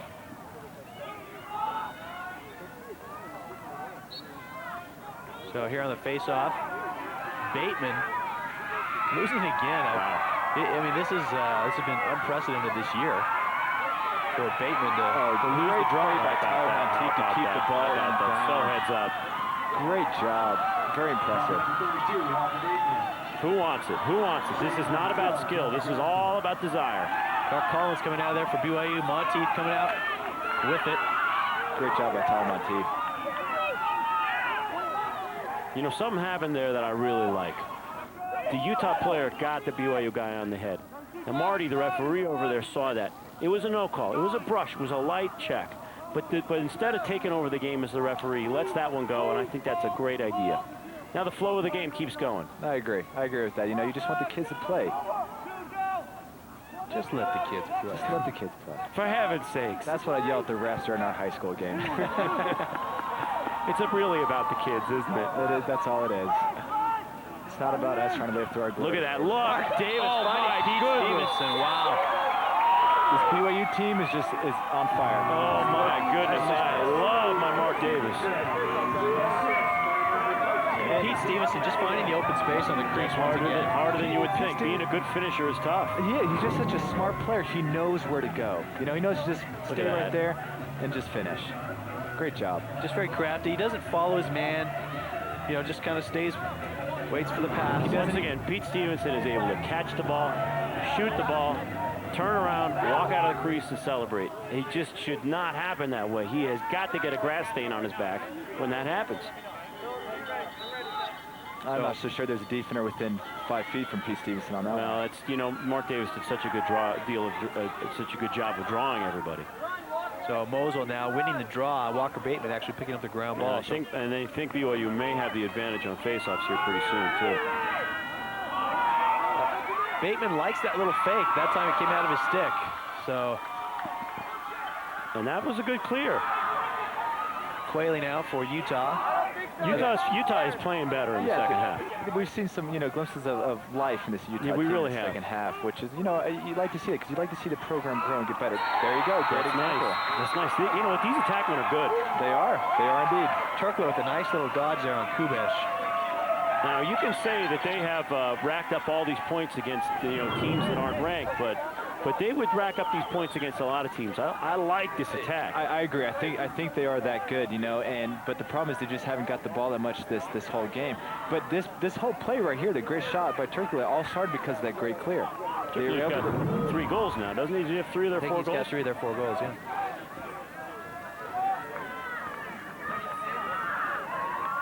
So we bow to the wisdom of our producer who had us talk about these guys in the beginning. I want to know what Bateman's doing in there. Who knows face-offs? I haven't faced off since the 5th grade, so. And what is he doing? He's really, that guy, he's got to move in there, and it's the way he clamps down the ball and he's able to scoop it up at the same time and kind of scoop it up on that back part of his stick and flip it around and get the ball back in the face-off guys are like pitchers, you know. You never know what they're going to do. They got these weird rituals and superstitions. And they have their sticks strung certain ways to help them, to benefit them in some sort of face-off technique. Very secretive guys. Well, if I faced off against a guy like Bateman, I'd say he was cheating. Never trust a face-off. It's good advice. That's just words to live by. I'm going to write that down. Tyre now up top for BYU. He's got a nice left hand, split dodge to the left. Looking for open players, trying to get it through there to Josh Austin. Hey, young players, that was perfect. That was really defended right. You know why? Because sticks were up in the passing lanes, and you just couldn't get that. What a hit. What a hit. I was just I don't think there was anything wrong with that hit. I believe a loose ball push. The ball's on the ground when he hit him. I think he was from behind. Yeah. It's a good call. Good call. I support that. It has my blessing. Turkler trying to go to the cage again, but defended there by Kubesh. I don't think Kubesh wants Turkler scoring any more goals. McKechnie with the backup. So nice little shot there by Ludwig, but goes wide. McKechnie backing it up. Nice hustle by the keeper. I always loved it when keepers would follow the shots out. When it was just, it's not the keeper's job. It's not, but it really helps out when you have an athletic keeper that can do it. Jordan Harris. Look at that sequence. Great patience and great movement by BYU on that clear. McNash over to Josh Austin. Austin settles it down, gets back to Mark Davis. Davis flipping it up to Walker Bateman. Gets it over to Tyre. 2 minutes left here in the quarter.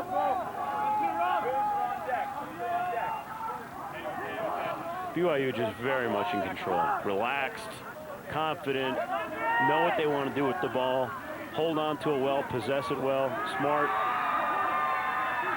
They can carry this into the RMLC playoffs. It's going to be interesting to see what happens. Of course, Colorado, I think, he's really waiting for him. I mean, Colorado's got to be hungry on this game coming up. They face Colorado in the quarters of the playoffs. This is our first game. Next week. Next Friday. Next week. I think Coach Lamb's got to be pleased with how his team's playing, and I think he wants to keep them at this intense level so that they are ready for the Rocky Mountain tournament next weekend. I think the referee wanted to call a push there, decided just to let it go. Now we got a scrum at the midfield. Now this is starting to turn into BYU Utah. Don't you think? Can't you sense it? It's starting to pick up that rivalry momentum. Oh. Ludwig trying to go through the middle there. Jordan Harris comes up with the hit. Gets swallowed up. If he's just taking it into the middle, they swallow you up.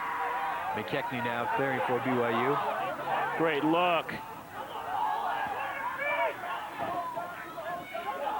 Walker Bateman for BYU with 1:10 left. You see his head on a swivel. He's watching the field. He's seeing the whole field. Chogny behind him. And Dan Cole over to Josh Austin.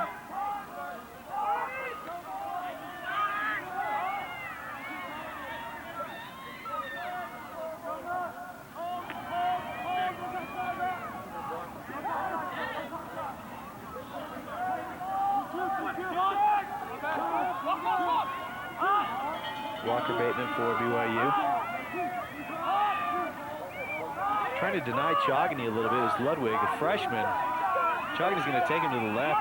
Just a little straight dodge. Look at that feed. Chogny finds Gunderson on the crease. Look at that feed. Kellen Gunderson, a freshman out of Jordan High School. And that's the reason why Mark Chogny is All-American. I want to wait this year. I love it. You know, like you're saying in the beginning, Charlie, dodge with your head up. Mark Chogny's a pro at that. You see this, he dodges, he recognizes the slide, and is able to find I think Gunderson right on the crease. Great shot, too. I see beauty in that. I see beauty. It is a thing of beauty. It is a thing of beauty. A simple thing like that will make me weep. That was gorgeous. Yeah, you got to love Mark Chogny. I love Mark Chogny. I can't believe I'm not going to be watching him next year in a Cougar uniform. It hurts. Bill McClure out there facing off for BYU. Nice hit. Nice hit. Big I got no problem with that hit. I think it was a little high in the head. Maybe. I would have to agree with that call. Oh. You could tell Phil McClure, if you're taking a look at this, he is kind of hunched low, and the defender does get those hands right up into his head. Yeah, well, you know what? He was low. You know, he was down there low. What are you going to do? How are you going to hit him? You got to get to him. You got to have your shoulders at about the 2 foot level. The defender knew he was low going into the hit. So he brought his arms up. He has to, recognize that and lower his hands or do something. So you can take a look there. McClure getting checked out by the trainer. Yep. Doesn't seem too happy. No, he's not happy about it. He's not happy about it, but he's playing the game. He's playing the game tough. But it's good to see some life. He's down there fighting it. It's true. It's good to see some life in this Utah team also. I like it. I mean, it would dirty hit illegal, sure. No, I don't think it was dirty. It's good to see some life. You're right. It's good to see that this Utah team doesn't want to just give up. So BYU is going to have possession going into the fourth quarter. And they're going to have a man-up situation for about 40 seconds. Now, as we take a little break here, we're going to look at we've got students that are producing packages for us, and you've seen them during halftime and during different quarter breaks. We've got a package here that talks about BYU's desire to get the title.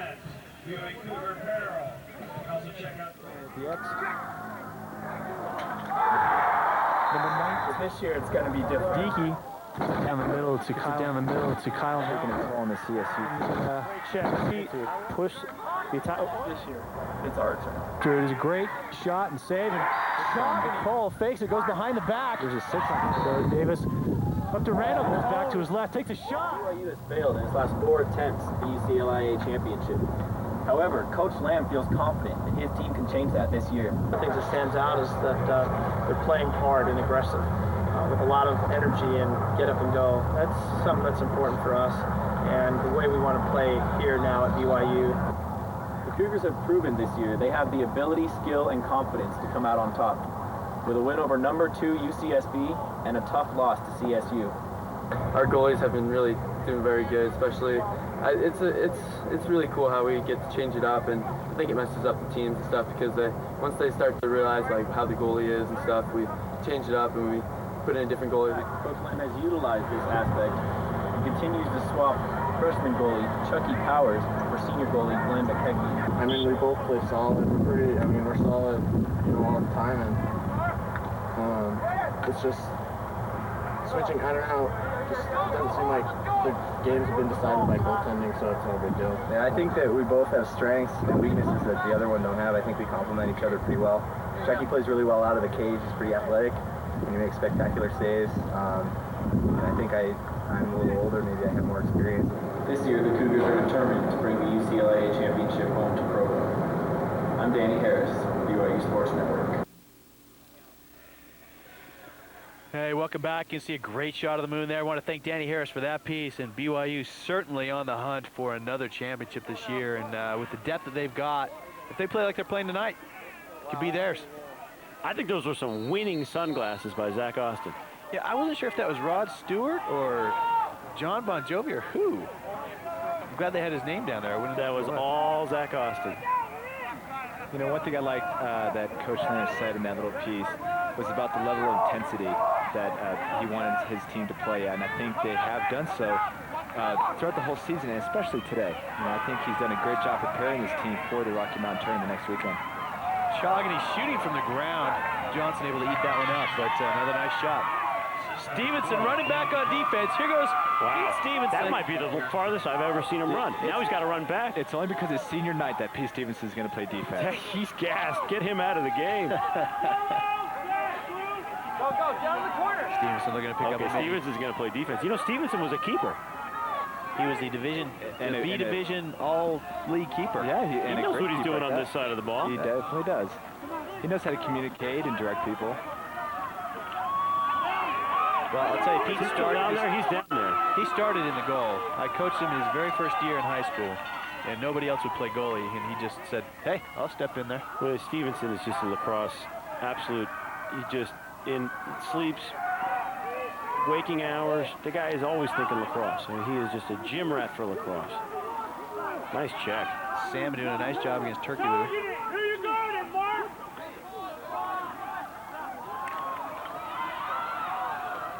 Ball's down. McKechnie coming up with it. And Dan Cole shooting downfield, releasing. He's in front of the whole fast field. break situation. Classic fast break.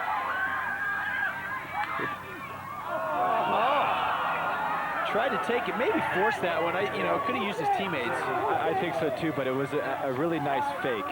So it was really actually kind of exciting to see. Yeah, it was a nice fake. I think you pass in that situation. I agree. I agree. Quayle now. It was certainly set up a lot better. Our fast break defense was set up a lot better than we saw in the first quarter. Yeah, this is almost like a different Utah team. It really is. It's a different squad. Why didn't they come out like this in the first and second quarter? Yep. Turkey coming up with it. Look at this. Look how tough BYU gets around the ball. Very, very tough. Nick Weaver coming up with it for BYU. Great look. Back to McKechnie, over to Mark Davis. Mark Davis coming back to help on the clear.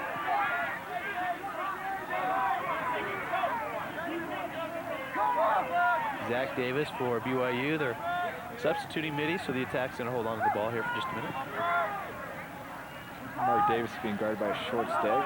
Knowing Mark Davis, he'll probably want to dodge. Well, he ought to if he has a short stick.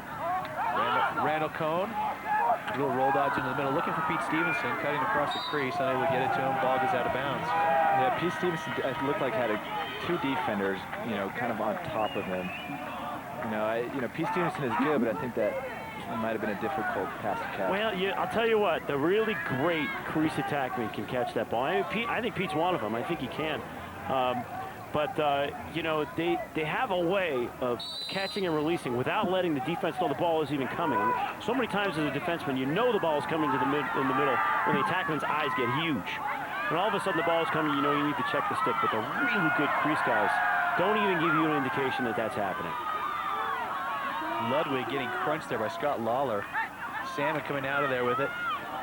Fernandez for Utah in the melee. Good check, nice check, nice check. Nate Wynn coming over for BYU. Gets great idea.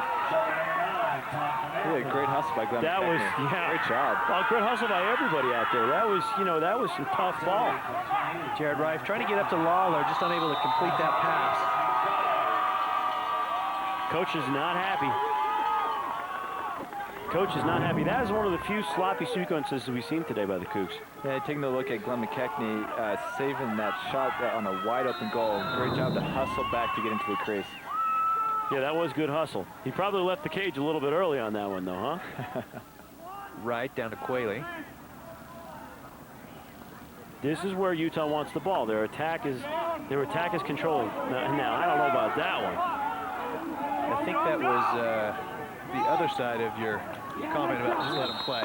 Great. That was. I think that's one of those where you let him play. I'll tell you what, the Glenn McKechnie just made a great save. You know, he was being screened on that shot and was able to get his stick around, you know, kind of opposite side to be able to make that save. You know what we're seeing from the Utah attackmen is a nice quick release. Yep. They got a quick release. It's a surprise when that shot comes out of their stick.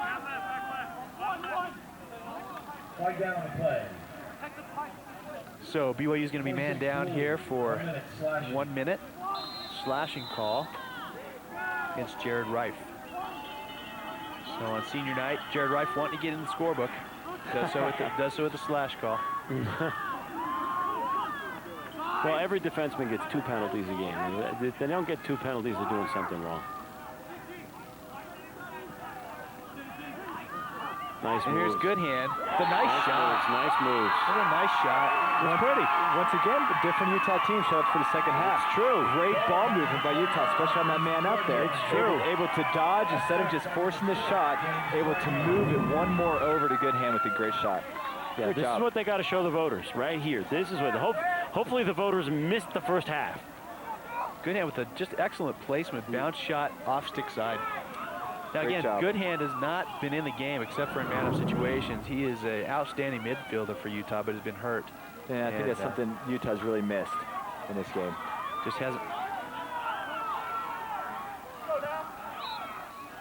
Take a look at the man-up situations for both teams. Utah converting 1 out of 3.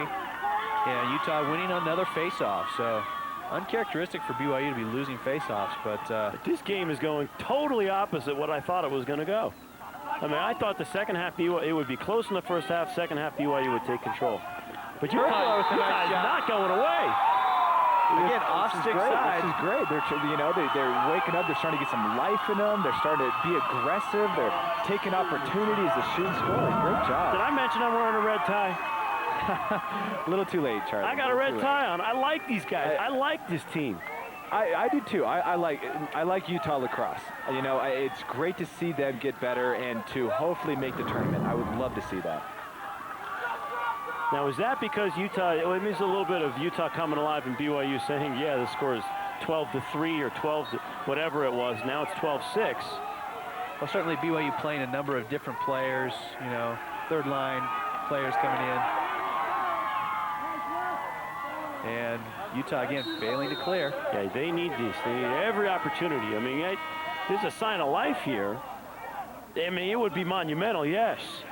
But they can't waste any opportunity. They just can't afford to throw the ball out of bounds. There's Coach Goodhand encouraging his team to get in position. Monteith unable to control that pass.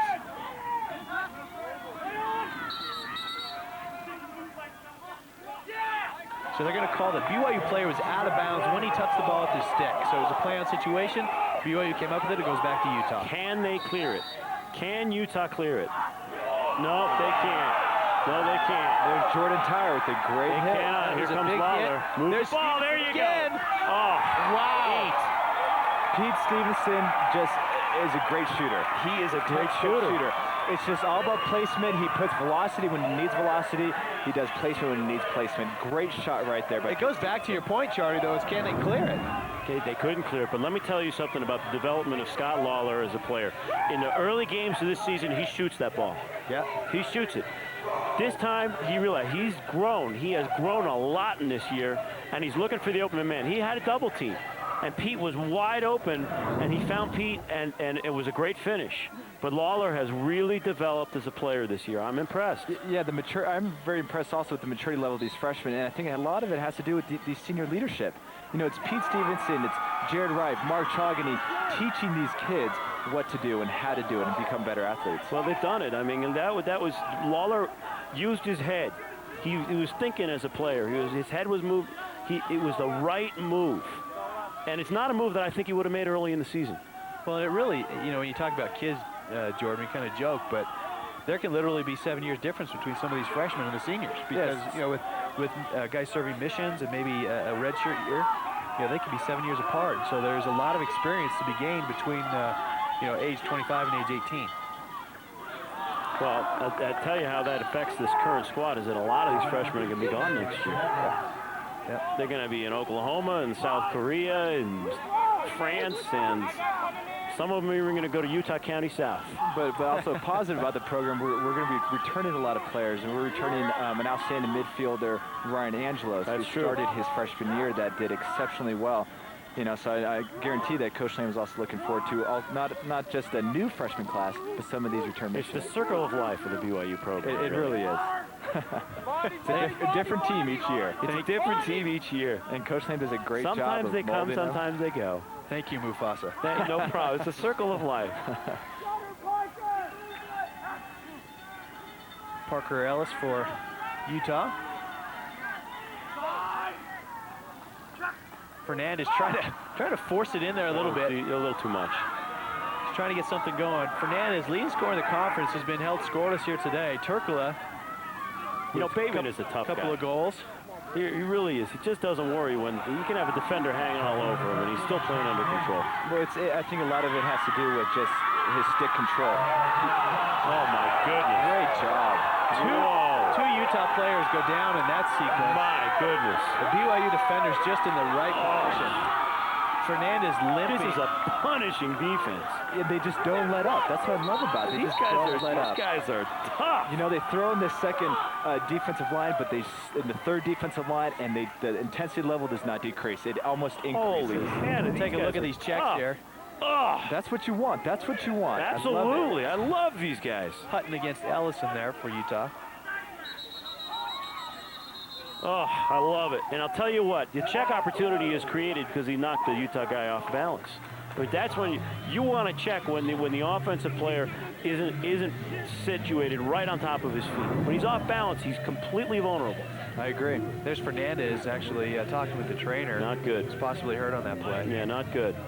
Yeah, you really hate to see these kind of things happen to, you know, especially to a great player. Exactly. He's a great player. Especially to a team that really needs him. Yeah, that's true too.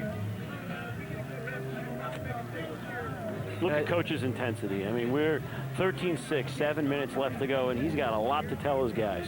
Oh, Coach Lamb is thinking about, you know, the Colorado, the CSU, the national tournament, the Rocky Mountain tournament. That's what's on his mind. And he's preparing his team every single day to play at a level of intensity and desire and physicality, you know, that's just above them. Well, what do you guys think? You think BYU can make the run? You think they can win it this year? I've said it since the beginning. I absolutely believe that they have a great shot at winning the whole thing this year. I really do. It's just a different team that we've seen in the past 3 years. I think what BYU has this year, and it's really showing here tonight, you make the comment about Utah can't afford to lose Fernandez because they're not deep enough. BYU is deep. They've got 9, 10 middies deep. They've got 5, 6 attackmen deep, 5, 6 defensemen deep, 2 goalie deep that are contributors to the team on a regular basis and get a lot of time and actually make contributions. And that's, I think, what's going to serve them well as they go into the tournament. You looked at, UCSB this year as they came up here, they looked flat, and I think it was just because they had their horses running the whole game and just were not quite deep enough. Colorado State, is certainly up there with the depth that BYU has. Not seeing the Sonoma State game, can't say, but I think that's going to serve them well in the national tournament. You know, Coach has an amazing approach to Coach Lamb has an amazing approach to preparing his team for the tournament. The whole season is just a preparation for the tournament. He's substituting guys, he's playing guys, he's just getting ready for May. That's what he's thinking about the whole time. The way he schedules the best teams in the country, the teams that they're going to see at the tourney. There was a nice sequence there. Lawler. Great look, great idea. Great idea. Brandt coming over there for Utah. You know, Brandt's also one of Utah's outstanding midfielders. He's also one of the leading scorers in the Rocky Mountain League, and he can really do some damage. Look at Archibald go. Archibald just hustling, just nothing but hustle on that. Great hustle. They're going to call that off red, so that's going to be off English. It's going to go to BYU. You saw Goodhand, number 21 for Utah, come back into the game a little bit, trying to get a little offensive firepower in there. But just, Scott Lawler playing great defense against him, unable to get the shot off, and it goes back to BYU. So here's Josh Austin now going to control it for the Cougars.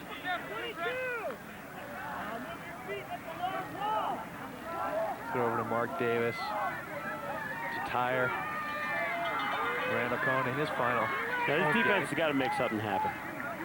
It's now at the point where, as a defense, you've got to get really aggressive. You just can't let BYU sit back and run its offensive sets. You need the special player now to come up and make something happen. I agree. Now's the time to not only slide one man, but maybe two guys just to kind of knock somebody over or just make something happen.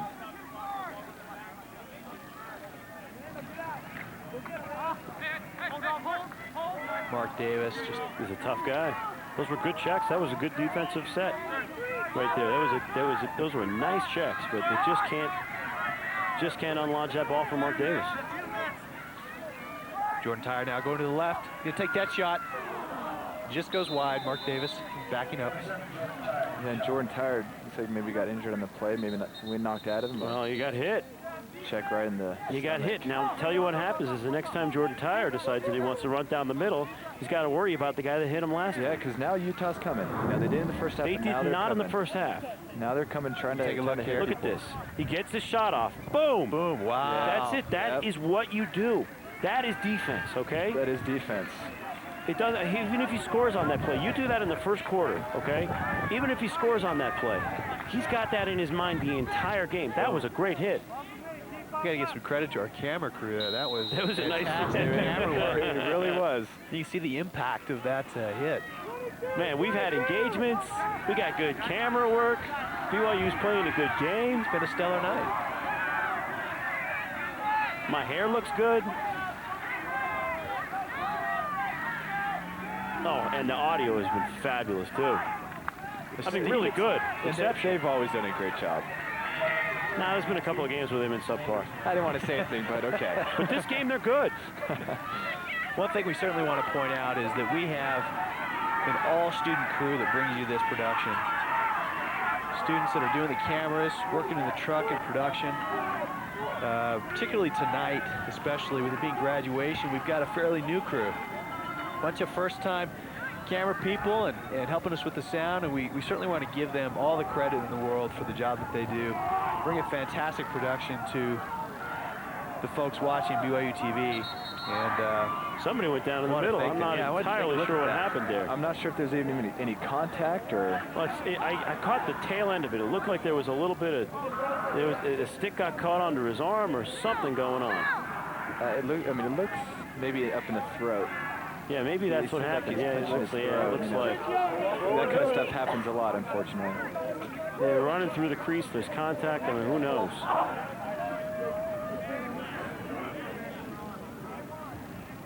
So we'll take a look and see what's going on here. But again, just want to thank the crew for all that they do. They come out hours before the game starts and get set up, and want to thank them for their efforts. Fed us a good lunch, too. So what we give them the props? Is that I need to know the lingo here. Yeah, props will do well. I think it's a shout out. A shout out to the crew. I think it's a shout out. Shout out to the crew. It sounds a little awkward coming from you guys, but sure, it works. You know, they're my peeps. They're my peeps, right? They got your back. You know, you guys are embarrassing me. They're getting jiggy with it. Parker Ellison trying to take it around the crease and just gets hammered by two BYU defenders. Turkula coming up with it. Quayle now. Going against Cameron Archibald. Great idea. A nice idea. Look at this. Now they're playing tough.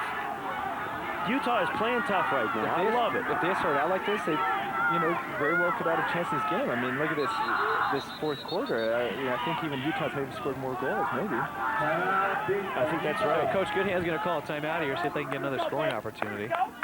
Let's see if we can take a look at that last hit. Right there, Scott Lawler again. Yeah, Lawler is a tough guy. He is a tough guy. I'm not sure I like that shot. There's Coach Goodhand, intense with the team, trying to make sure that they're not giving up, see if they can learn something here in the last 4 minutes, getting another goal or two. Again, they still need to impress voters because in order for them to qualify for the national tournament, they need to move up a couple of places. The Rocky Mountain Lacrosse Conference does not have an automatic qualifier.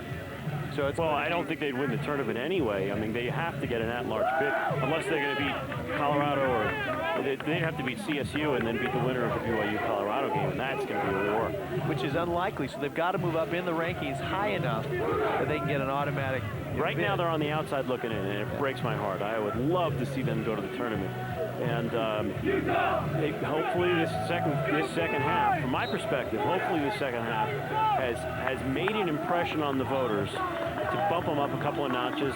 And maybe if there's a couple upsets in conference tournaments that are coming up, something might shake up out of the GRLC or out of the PCLL, or some of those guys might drop a couple of notches, and Utah gets a little help. It ends up on the inside. Now, if my math is right, we are actually even for the second half, 5 goals apiece. So no kidding. Oh, great job to Utah. They've really worked hard to try to come back in this game, being down by such a huge deficit. Hey, so look, it's not that they had more talent in the second half. No, it's a different approach to the game in the second half. They just decided to start playing. They just decided to start playing. That's actually right. I mean, you got first-line players in here right now for the Cougars. You got Archibald on defense. Mark Davis has got the ball on his stick. Lawler is in there. McClure, Stevenson. They're playing against the first team. Joggeny's coming in. So you got Josh Austin now slowing it down for BYU. 3 minutes, 25 seconds left. Maybe looking to take a little bit of time off the clock.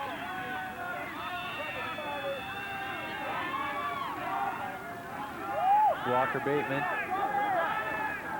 slowing it down. I tell you, I like the fact that Walker Bateman's going to be back next year. And there's Pete Stevenson looking for Josh Austin on the crease. Great look. Josh Austin, couple of fakes, and puts it by Johnson. It's a great look. Good movement. Great movement by BYU on that one. The whole sequence. Nobody was trying to be selfish. Pete Stevenson, who could have had a shot, great pass. And look here, Pete Stevenson could have taken that. Pete Stevenson is a great shot. He could have done it, but he recognized that, Josh Austin will be open on the crease. Now, Josh Austin got knocked down on that, but he had time to make 3 fakes. Yep. 1, 2, 3.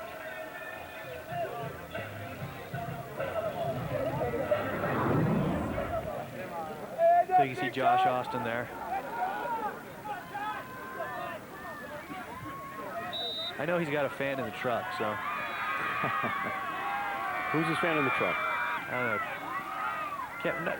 I think the name Tiffany comes to mind. Is she a special fan in the truck? I don't know. Potential special fan? Utah looking at clear. Love here. We got engagements. We got. It's graduation. BYU versus Utah. It is. Night of love. Special day. Brand bringing it up for Utah. 2:40 left. Great look. Great look. And Ludwig just unable to come up with it. Yeah, too bad that pass. Better pass, and it probably would have been a goal. That's true. But look, Utah's coming up with that ground ball. And they're attacking. Even though they don't have the ball, but they're attacking. Well, one thing they have not been able to do is penetrate BYU's defense. Yeah. The defenders have been all over anybody that gets into shooting range. And we've got a push with possession right there. Utah's goals have come on nice feeding sequences. It hasn't been run through the middle and shoot. Jared Reif coming up with another penalty there. Jared Reif trying to, push him out a little bit so he doesn't come around, but pushing maybe a little too hard, throws him to the ground.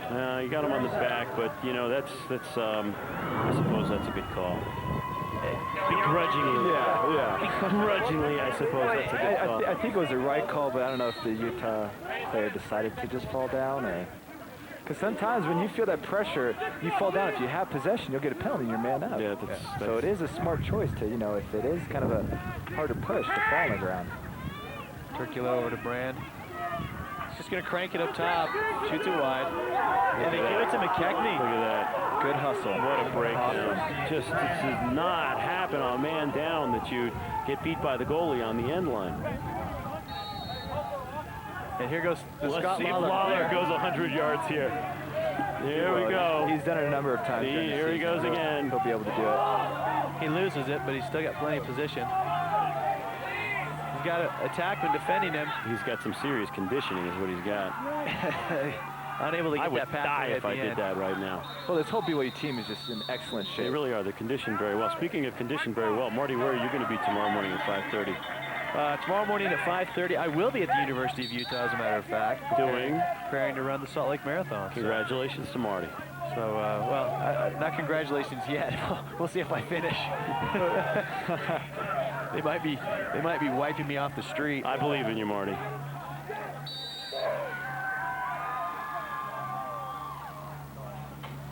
I think that's what we call desperation. Back to BYU. But at this point, it's you have to do it. You can't waste the time running down and clearing. You just have to chug it to your deck and hopefully hope they make a play. That's one of those things that will live in infamy, is the Gilman clear. That's true. That thing will never go away. It's always labeled Gilman. It will never go away. Somewhere somebody knows that they did the Gilman clear, and it should be called after their name, not their high school. You know? Somebody out there deserves credit for that clear. For the Gilman clear. Yeah.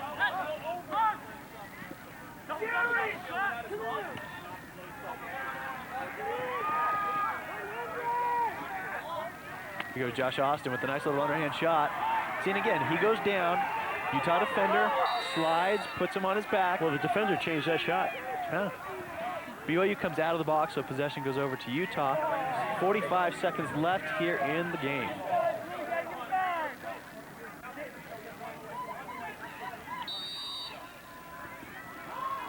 A little bit hanging on that one. There you go. That's what happens. You hang that pass, you know you're going to get bumped. You put your player in jeopardy. Yeah, that is true. You got to put that one on a rope. Fernandez looking for the midfielder coming on there. That was number 38, Colin Strasser, but just unable to come up with it. And 20 seconds left. See if Utah can get another shot off. Ludwig with a nice shot. McKechnie comes up with it. McKechnie sees a streaking Walker Bateman. And BYU is going to clear this with 5 seconds left. And BYU puts one in. Puts one in at the 1 second mark. About that. As the clock runs down.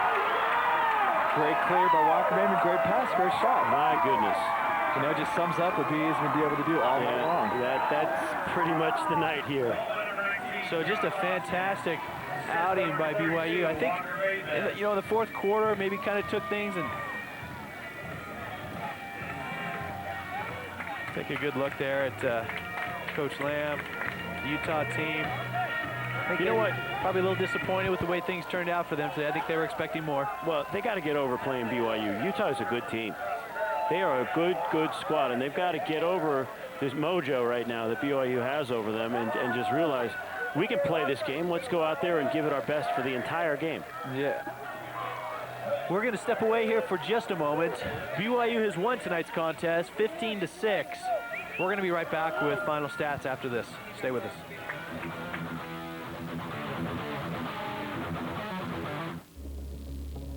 Because you believe programs can be educational as well as entertaining.